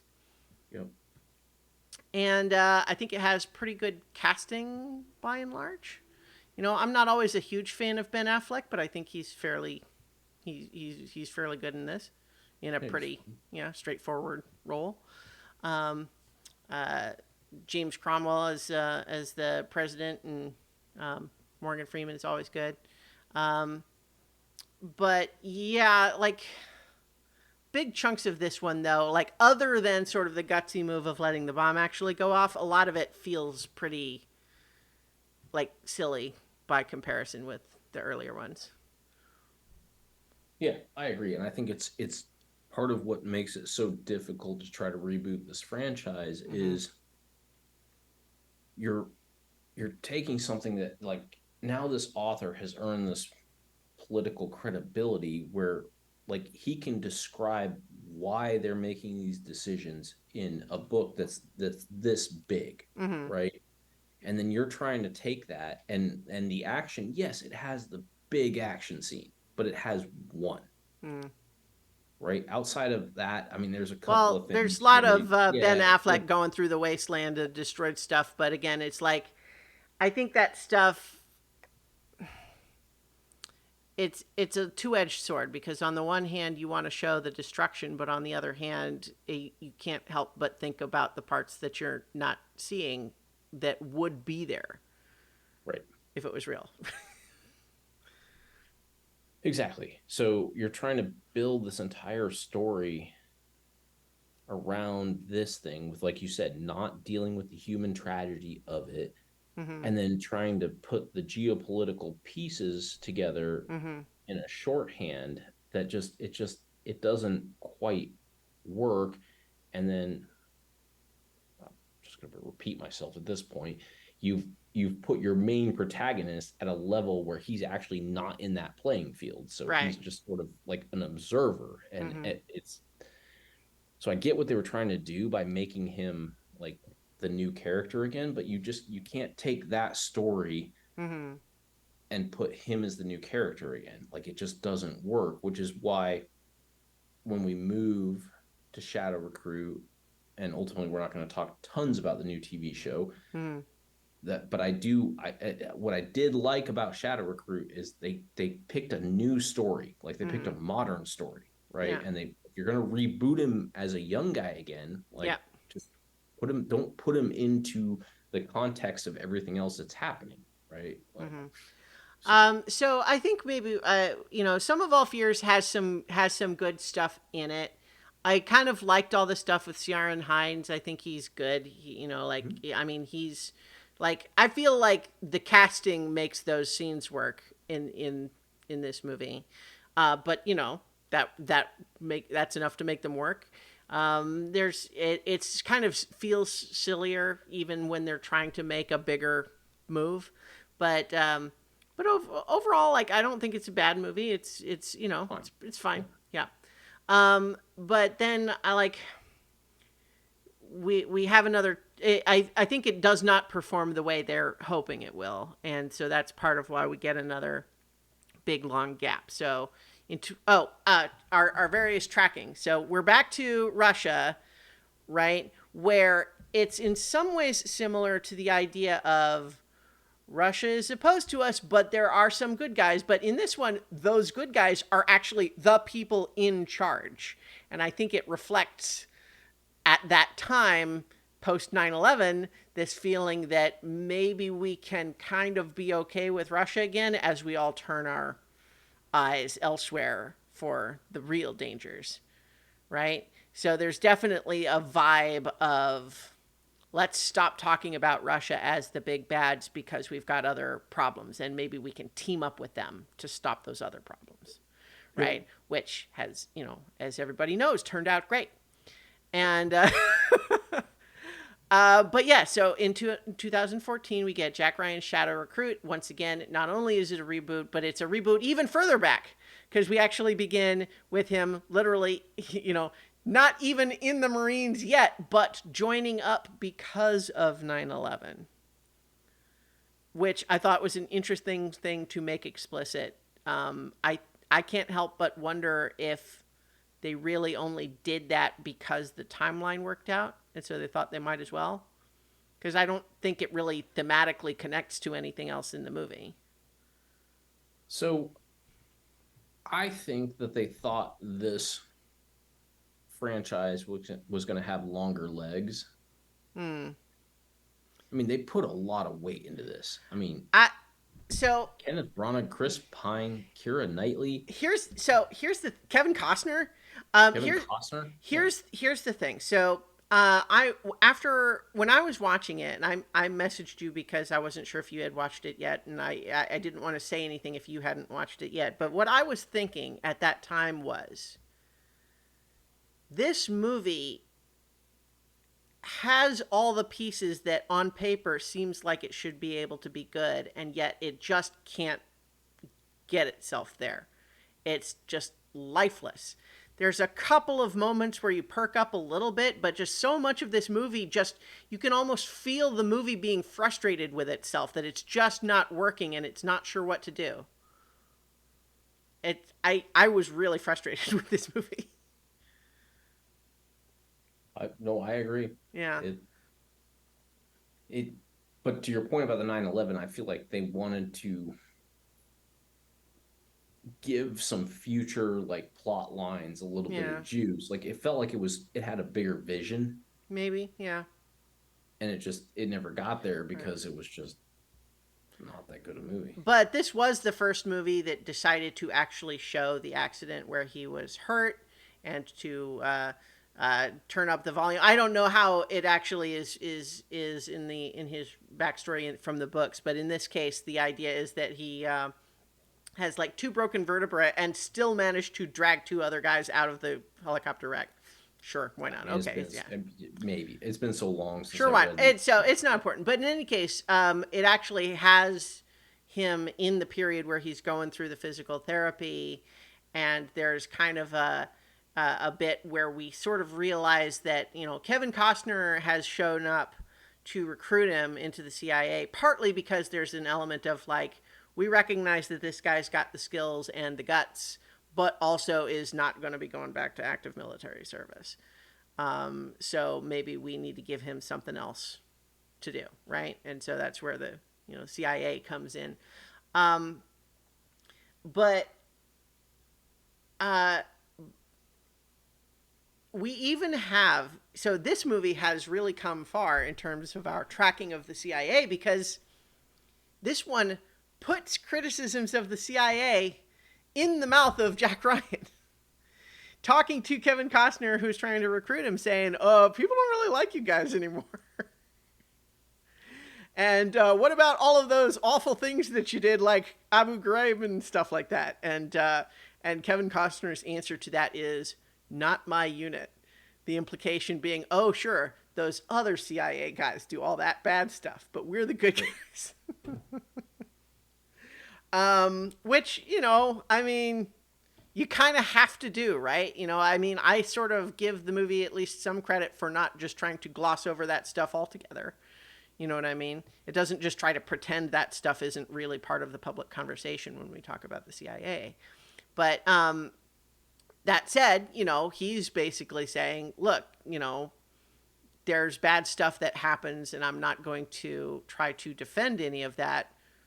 But there's also bad stuff trying to happen that we are trying to have it not happen. And so, let's try to.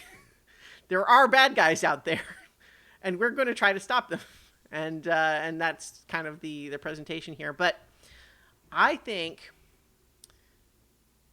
that I didn't put this together until after the movie was over, and I realized that Kenneth Branagh was the director.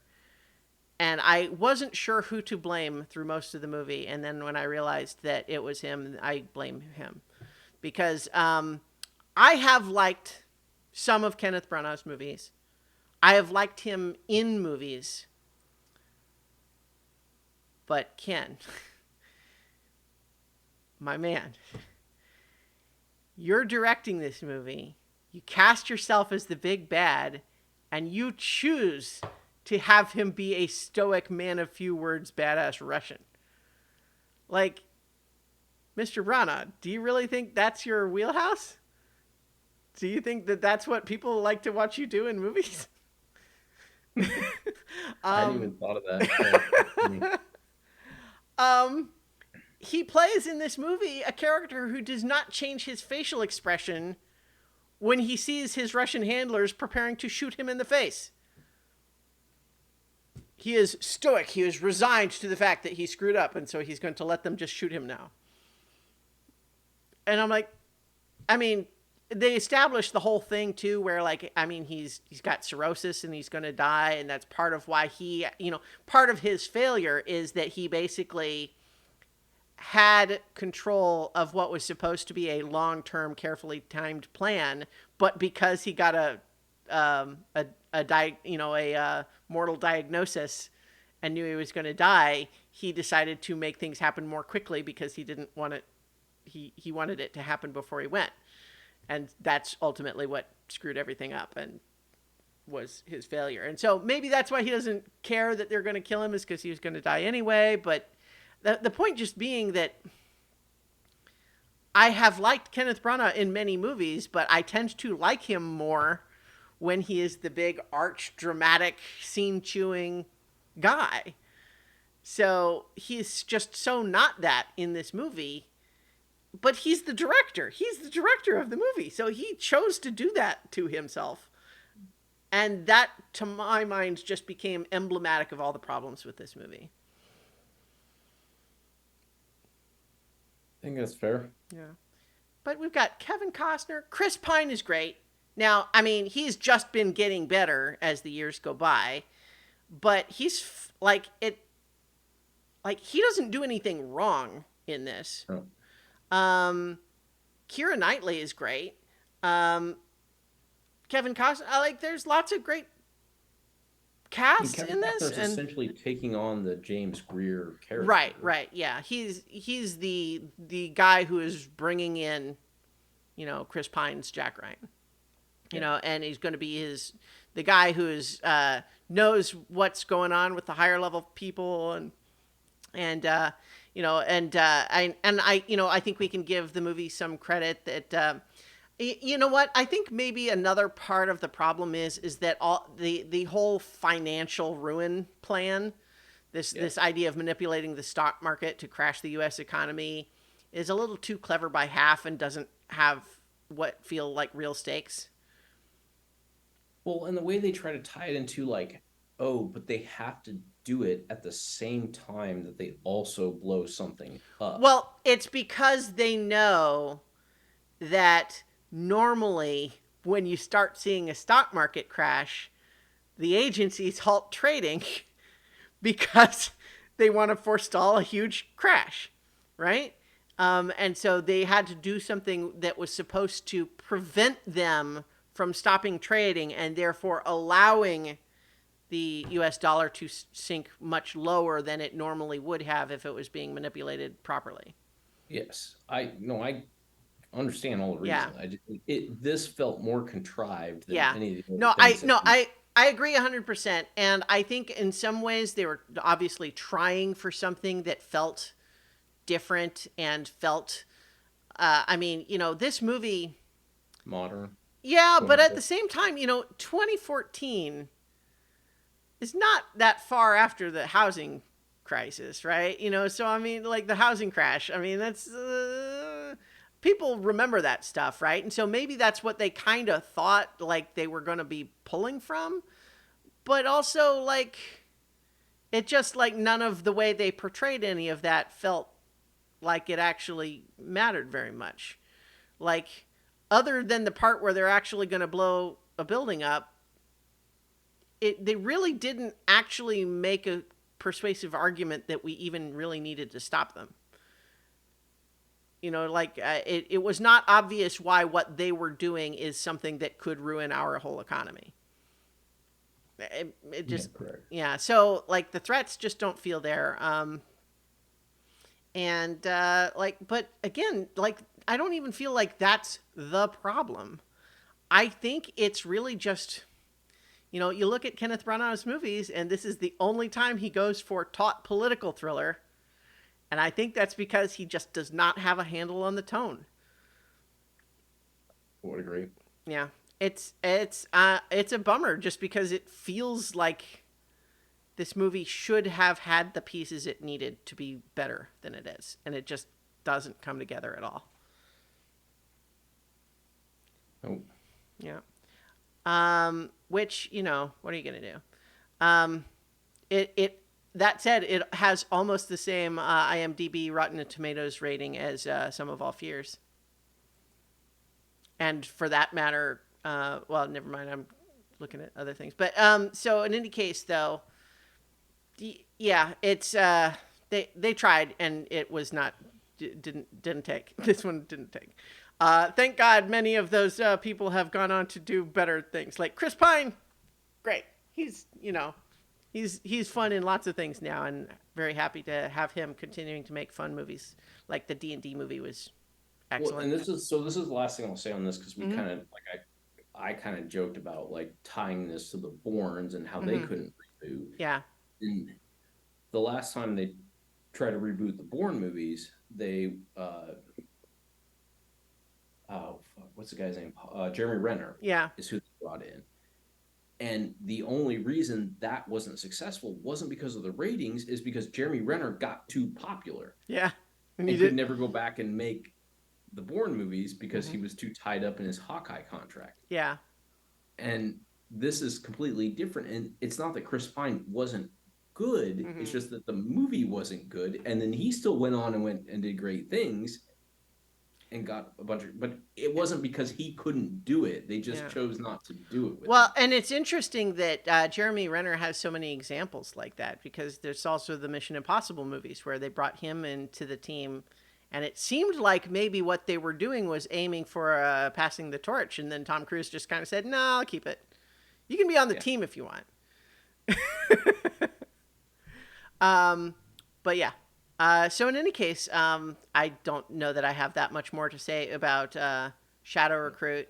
You know, Russians are again. So the Russians are back to, we're not even really sure we like any of them. You can keep saying Okay, I'll be right back. right. But you But can keep doing your Russian thing. by and large, it does seem as though their big evil schemes are at least done through proxies as opposed to overt, fully sanctioned government action. But they are kind of back towards being like not the sort of Cold War nuclear threat, but like somehow that's at a stalemate, so they're trying something else, is how it's pitched there. And then, of course, we have the CIA as they've done lots of bad stuff, but Kevin Costner runs a tight unit, and so they're the good guys, even though other CIA people who we won't talk to are bad. But that is going to bring us right to our last movie that we decided to include, even though technically not a Jack Ryan movie. Without Remorse, where we have Yep. Michael B. Jordan playing John Kelly. And it is revealed at the end that when they give him his new identity, he is John Clark. And they make a joke about the idea that, like, didn't try very hard to think of a new name, and is like, oh, what, the CIA is known for their imagination? Is that what you think? And Yes. then we have an interesting bit there too with we have, this is once again set. It's meant to be set in an earlier period of all of their careers, because even though we're following John Clark this time and not Jack Ryan, we're seeing him go from being a regular soldier to what he becomes later, right? And then we have another character. Where's let's see. I'm trying to there. Jodie Turner Smith playing Karen Greer, who is clearly the sort of an Admiral Greer stand-in, but they've gender swapped her and had her be a fellow member of John Kelly's unit, or in charge of his unit. It was the ranking. The ranks were a little bit unclear to me. Well, and isn't I'm pretty sure Ritter is in this too. Yeah, yeah. Jamie Bell playing Ritter. Yeah, Yeah, who ultimately was the guy when we were talking about clear and present danger. yeah. He was the Oh, right. political, yeah, the Yeah. guy in the CIA who had political motives, who knew John Clark and was I using him. Yeah, I like. Well, I mean, for obvious reasons. But so Ritter, I think in this is honestly more interesting than Ritter in the other one, because in the other one he's kind of just the political bad guy, right. whereas in this it sort of feels a little bit like the movie really plays with it not being clear what his actual motives are. Um, and I like that where it lands is not, oh, we thought we couldn't trust him, but actually he's a good guy. Where it lands is, oh, well, no, he does actually still kind of see us all as expendable, but at the very least, he does seem to broadly have the same enemies as we do. And so, But that explains when you go back again, go back to canon. mhm, This again, take this and transplant it back to like Vietnam War and like when actual Clark like so it's the same Ritter in Without Remorse in the book, mhm, but it's giving him a backstory too of that he's not just this like Weasley guy. Like yeah, he's a guy who has slowly been corrupted and mhm, was always and that's why Clark trusts him because he believes he was always on the same side. mhm, And then by the time we get to clear and present danger, he's not on the same side, but he's using his relationship with Clark that went back in. right, So this is meant to like kind of, and which again, this movie isn't doing that because it's a yeah, modern version, but that's in mhm, canon. That's what's happening here. yeah. So in any case, Okay, but this is a different thing because they're yeah, trying to reboot. They basically have right, decided like, can we reboot the Tom Clancy stories and yeah. to but do it a different way? Well, and like it's also very clearly trying to pull some tricks from the MCU at this point, complete with mid credits scenes and stuff like that. Um, And and Call of Duty. yeah, There are some of these scenes that look like cut scenes out of Call of Duty video games. hmm, Like they are playing to that in this movie. yeah. Well, also like there was a whole series of the Tom Clancy Rainbow Six games too, right? Which And that's where we name check Rainbow, um, at the end well, with this. this is the Rainbow Six is the I hate when I get like this. Like Rainbow Six is the next book after this. Sure. Yeah. This is the Rainbow Six universe, Right. and Rainbow Six is going to be they just agreed to it earlier this year. The sequel to this movie will be Rainbow Six. Oh, they're making another one with Yeah, with Michael B. Michael B. Jordan. Jordan as Oh, John Clark, and it will okay. be Rainbow Six. Yeah, Well, I hope that one's better than this one. I mean, this one's okay, but it's not great. I think I'm it. 100% in agreement. Like I'm so ambivalent on this movie Mm-hmm. in that I there are things I enjoy about it. Like Yeah. I don't feel like this movie was a waste of my time, right? Like it felt like it was like, all right, Yeah. I Like, had fun for 2 hours, but it's like, but it didn't say anything or do right. anything. It's Right? incoherent, is what it is.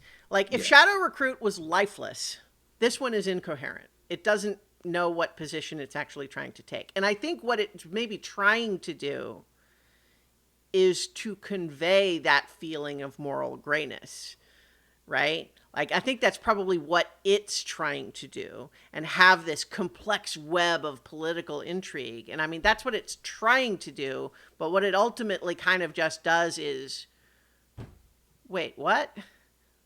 No, okay, wait. So this guy works for them now? What? Right. It does a Which, lot of that. right. Which is part of where my whole theorem on this whole thing is you're trying to lift a novel from the 80s, Mm-hmm. take all the main concepts out of it, which are what you just described, that there's Yeah. like there's complexities to this, like there's a moral grayness. That's why Clark is morally gray, but yet he himself is grounded, but he Mm-hmm. lives in this gray world, and he does it because his wife was killed. Like those through lines exist, Mm-hmm. but it's hard to like put it into like when you start throwing like again Call of Duty cutscenes and like all this kind Mm-hmm. of stuff into it, like it makes the movie incoherent. Right. I mean, because it turns out that the end of this is there are apparently some people in the Russian government and some people in the American government that both want there to just be another war and are trying to make that happen, but we're not actually sure who that is. It might be we think we might know some of these people, but it's like it also their motives are a little unclear and their plan is not obvious how it would work and why it wouldn't be just a nuclear threat again. And but we got to stop their plan, which means that wait, so wait, okay, the guy we were supposed to kill turns out he's actually is he working for the CIA wait, or the FSB? Or, well, okay, the thing is we can't let any of our guys die. Oh wait, one of them died. So we can't leave him here. He can't be found dead. And the one guy who is a criminal and no longer in active duty, he's like, well, I'm the only guy that could be allowed to die without it being a government action, even though it is a government action. And it's like, so, but it's just, it's kind of all over the place. And so, you know, Yeah, because like again, like you're saying, they're taking Cold War politics, like yeah. taking a book that was written in 1990 or Mm-hmm. 92, and the motivations that exist, and they're saying, and they're just saying, okay, Russia's the bad guy again. Mm-hmm. So let's do that. But Russia's not the bad guy in the same way. No, it's very different now. And Very so different now. just the Yeah. idea that, wait, so somehow on a legit mission, we had a team of US soldiers kill a guy in a way that was in theory a good kill, but is the relative of someone powerful in Russia.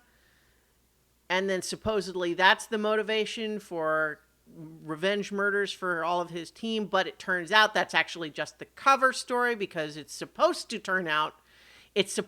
be discovered that it's actually Russian soldiers and not this personal revenge thing, so that it will prompt a similar response so that both countries will have proof that foreign agents killed people in their country and that will make a thing happen. Yeah. Yeah. We're It's far also, from October at this yeah. point. And also with, even though the concept of fridging is so overblown at this point that people accuse all sorts of stories of that when it's really ultimately just like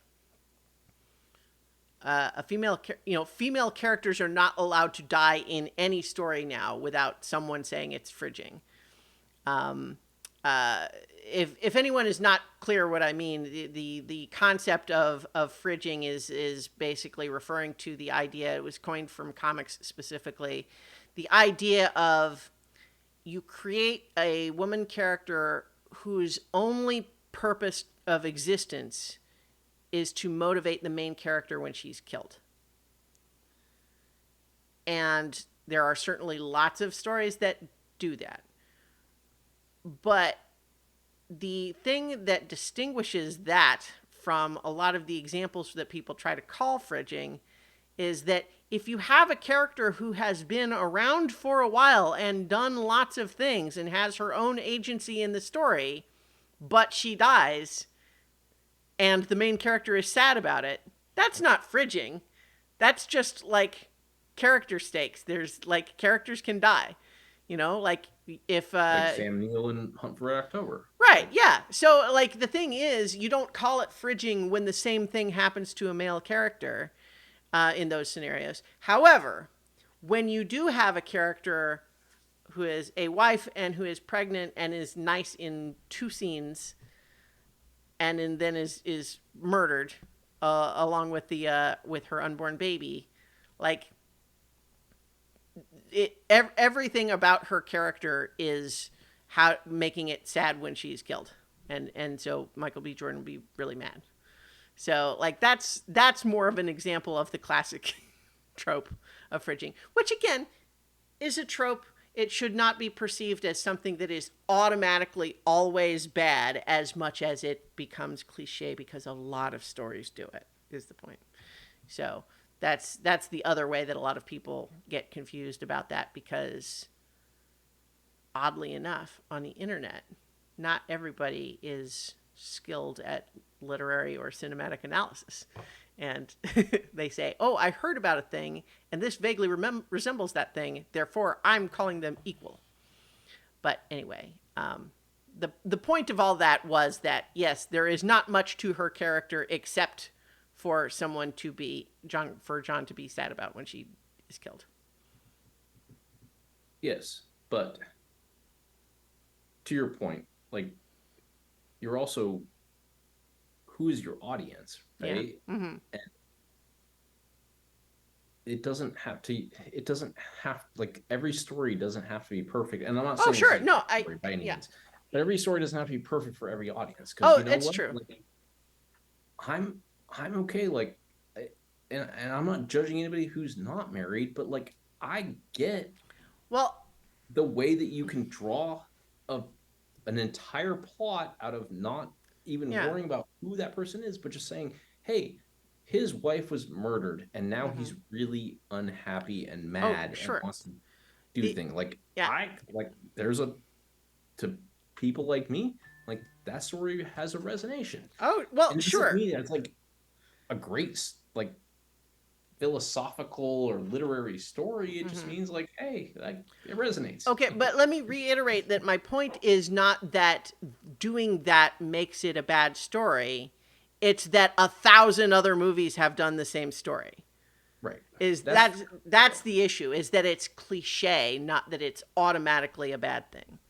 But so the point is, compare then it to what do you do after you've initiated that cliche is what makes it interesting. no. Well, Like, see, if what I would argue is that what allows you to avoid the cliche is having the story not play out in exactly that same pattern every time. Compare it, for example, to Patriot games, where Jack Ryan's wife is not only someone we know already, but there are details about her that are meaningful. She's a doctor, she does things, she has opinions, she voices them. And then, of course, she is injured but not killed. And yet, we still get the revenge motivation for Jack Ryan, right? makes sense, yeah. And honestly, is part of why the inclusion of that, like, ridiculously complex eye surgery scene is there, is to, for us to be like, wow, this is a person who has like a lot of importance separate from her marriage to Jack Ryan. I like it. Mm-hmm. Yeah, good call. Yeah. So in any case, this movie, like we said, I think I would give it the edge over Shadow Recruit, but it's also yeah, I hope they do better if they're making another one. I mean, I like Michael B. Jordan, so I mean, if he's on board, I don't know. I mean, that said, I mean, he is certainly not every movie he's made has been great. No, but he's good in this, Mm-hmm. and there are good scenes in this, and I ultimately, I'll fall on the same side as you. Is like, this is not a great movie, Hmm. but it's an interest to me. It's an interesting attempt at a movie right now where you're you're trying to take this complex plot line and political thing, and you're trying to appeal to the younger generation, and you're using a compelling character, and ultimately, did it all sync up? No, but I think it's a valiant effort. Like, Yeah, I mean, it's they're trying another thing, and I think that given the timing of it, right now they know they're not doing another Jack Ryan movie because they've got the Jack Ryan TV show, right? And so they said, well, okay, but who else exists in this property that might be good to center a movie around? And sure, have Michael B. Jordan be kind of the anti-hero Jack Ryan. Um, although at the same time, I this maybe again just comes back to them trying to update stories written back in the early 90s, but when he shows up and he's pitching his concept for Rainbow Six, it just sounds hopelessly naive, doesn't it? The problem is all this red tape. So let's instead have a team that works for all of the governments and has their official buy in, but can somehow get around all of the red tape that governs everybody's actual usual operations and also their secret. And I'm just like, how do you manage that? Who's paying for it? What's like where does that I don't get how that works at all. No, and it basically already exists. I mean, like that's again to you that a lot of the Clancy stuff, like when you look at again going back to the canon, 9/11 changed a lot. Mm-hmm. Like our special forces don't operate the way that they used to. Like they operate under a joint special operations command. Mm-hmm. Like so all four units of the military essentially work under one thing. Yes, they have red tape, I guess. Sorry. I know. I'm just. One, two, three, Yeah. No. four. Yeah. Anyway. But every special operations unit now doesn't they jointly report to. So if you're a Navy SEAL, like you, like Mm-hmm. I'm shorthanding a lot of this because I'm not part of this. You don't just report to the Navy; you also report to the Special Operations Command, right? Well, And they can ask you to do things that are different than that. sure, but isn't he proposing that you have an international version of that that's Correct, also which is what secret? right, which is what they're trying to take something that like and Clancy was sort of like he's like Jules Verne, right? Sure. Like Yeah. No. almost I can buy it on that level of saying, let's create a comic book super team that vaguely feels grounded in political reality as opposed to supernatural or superpowers or anything. But at the same time, I in a movie that's in some respects trying to be at least vaguely grounded, it just struck me as like, okay, I don't know how that works, but I will take it for granted if they show me a movie with it working. I will say sure, fine. yeah, and in general, I'm 100% Yeah, agreeing with I you. mean, Like I'm yeah, here's the thing: it's hard to complain too much about it when that's essentially impossible mission for us, which I have no problems with. However, in the Mission Impossible movies, they actually comment on how kind of strange and messed up that is. Like in the new one, no spoilers really, but there's a whole conversation with high up officials of like, wait, so we don't actually even officially give these orders or these guys orders or pay them or do anything. We just kind of we know where to leave a dead drop and we kind of just hope they get it and get the job done. And then it's like the answer is yeah, pretty much, but it works. So it seems like it works. It works out. that is pretty fun. Yeah. Um, the new Mission Impossible is pretty good, by the way. I like it. Oh yeah. Um, it does have a plot point that I was bummed by, which is not quite the same as saying I think it's bad. You know what I mean? It's Yeah, like, so yeah, give it to me. I won't. But in any case, Tom Clancy verse. So I haven't seen any of the Jack Ryan Amazon show, but I can guess just by casting John Krasinski that they're definitely the show probably starts with him still in this sort of analyst nerdy mode, and then he's just gradually moving more into the action stuff. Yeah, so I will give a very brief synopsis of what ends up happening is what they did is capture the concept of what it means to be Jack Ryan, Mm-hmm. left the books behind,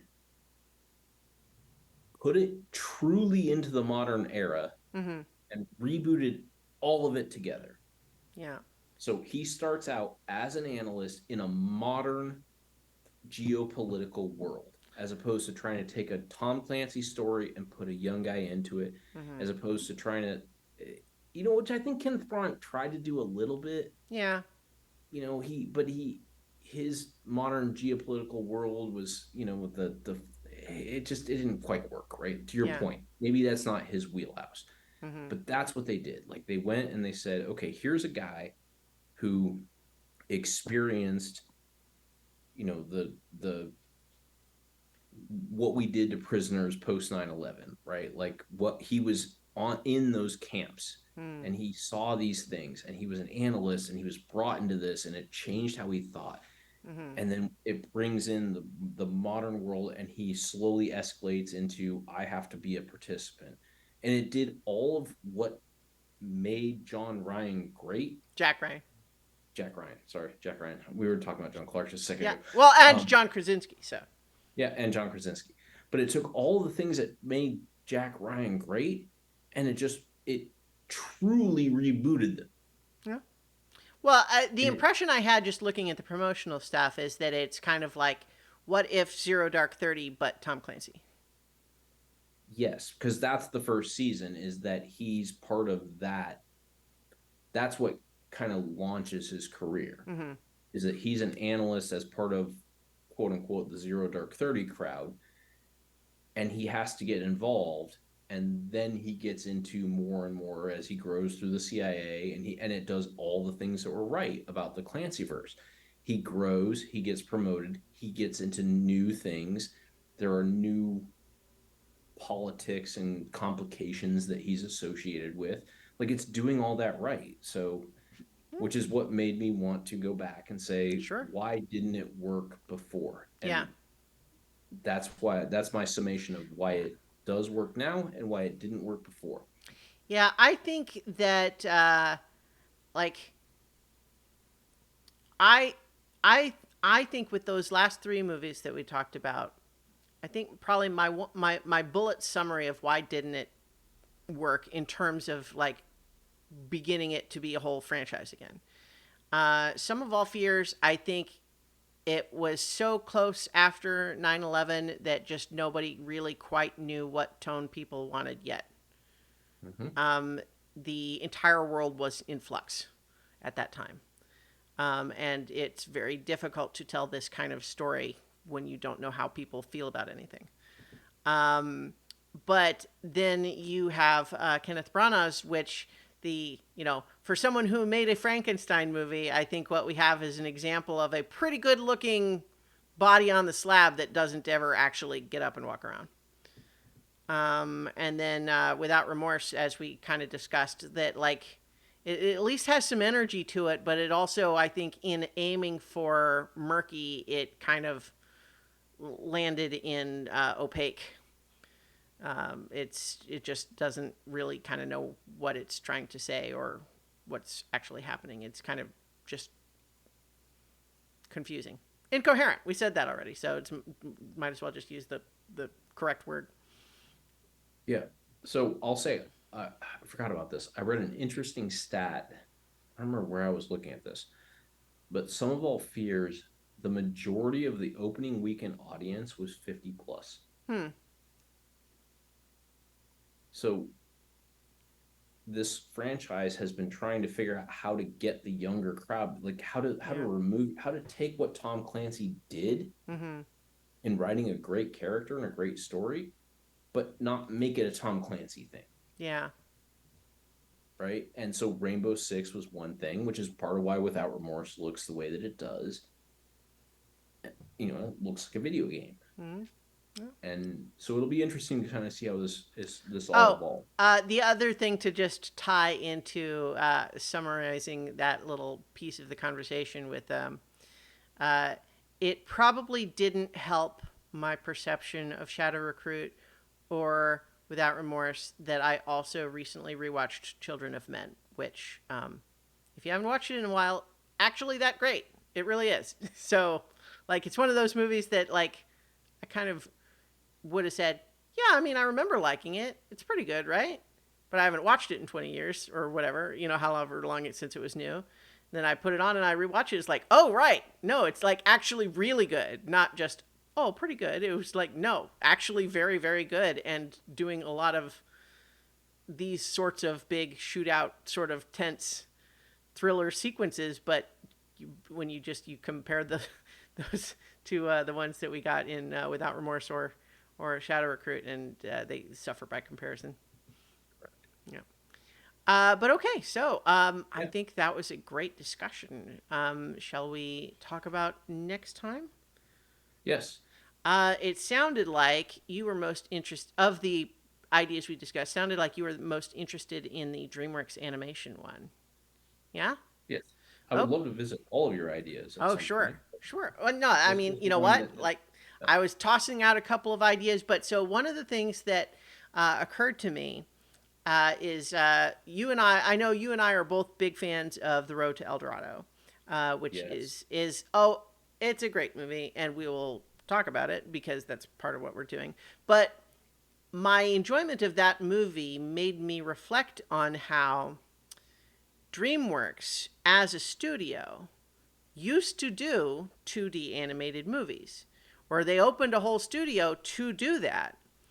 And then they only made a few of them and then closed down in favor of switching gears entirely to the CGI version like Shrek and Kung Fu Panda, etc.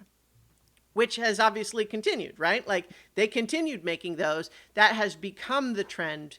2D animation is much less common these days because everything has kind of switched over. And I mean, it's hard to argue that that probably happened, A, because 2D animation is hard to make, and B, because audiences seemed to prefer it, prefer the, the 3D animation, that is.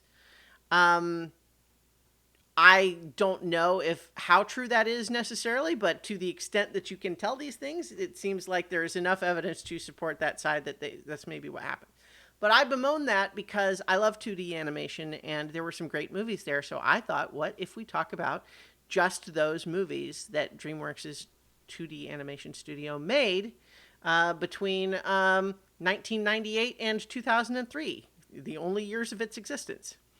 And so those movies are, in order, Prince of Egypt, also great, but I haven't Yes. watched it in a while. The Road to El Dorado.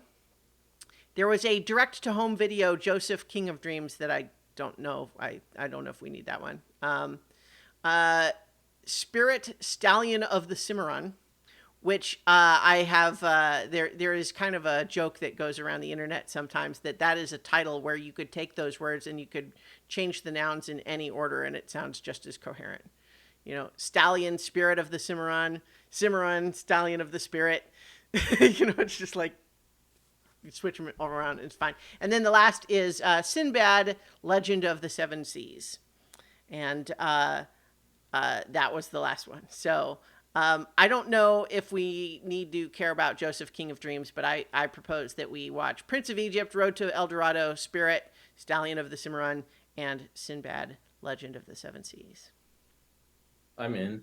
Um, Partly because I've been thinking about the Prince of Egypt randomly Hmm. recently and wanting a reason to rewatch it. Mm-hmm. I hadn't connected it to Road to El Dorado, but I love Road to El Dorado Yeah. and would love a reason to rewatch it. And as with some of these things, like I mean, we don't get into it a ton here. It gives me a great opportunity to expose my wife to some of these things that Mm-hmm. maybe she like. I don't think she's seen Road to El Dorado, and I think she will love it. And I always need a reason to be like, you need to watch a movie that's 25 years old or whatever. Hmm. Like, not just I like this movie, but it's like, oh no, I'm watching as part of this, Yeah, maybe. yeah. No, like you need the Yeah. justification sometimes. Yeah, but And so we, but just and real quick on that, like very quick story. We when Jack Ryan, when she first started getting into the Jack Ryan TV show, I was like, we should watch Hunt for Red October. She's like, that movie's from like the 80s. I was like, trust me, it holds up. And it's like you'll see like the origin of Jack Ryan. She watched it and she was like, she was enthralled by it. it's a good movie. It's a great movie. Mm-hmm. And I was like, like I was just so happy. It was like because I got to bring her into it. Now I want to bring her into Road to El Dorado because that is awesome. Mhm. And Well, so I think that we, however, every time I still. tell her I gave her loaded dice, now she'll understand what the fuck I'm talking about. Yeah. um, the stars are not in position for this sacrifice. Anyway, I think we are still going to be in another situation though, where we have two great movies and then an okay one and then one that's a little weak. But I haven't watched Sinbad in a long time, so we'll see how that holds up. I saw it in the theater, I think, and it didn't make much of an impression, and haven't thought about it since. Yeah, I'm sure it's fine. I forgot it existed until I was looking up which movies they made. In any case, that's what we'll be doing for next time. So, in the meantime, thank you everybody for listening in or watching, and watch good movies. Watch good movies.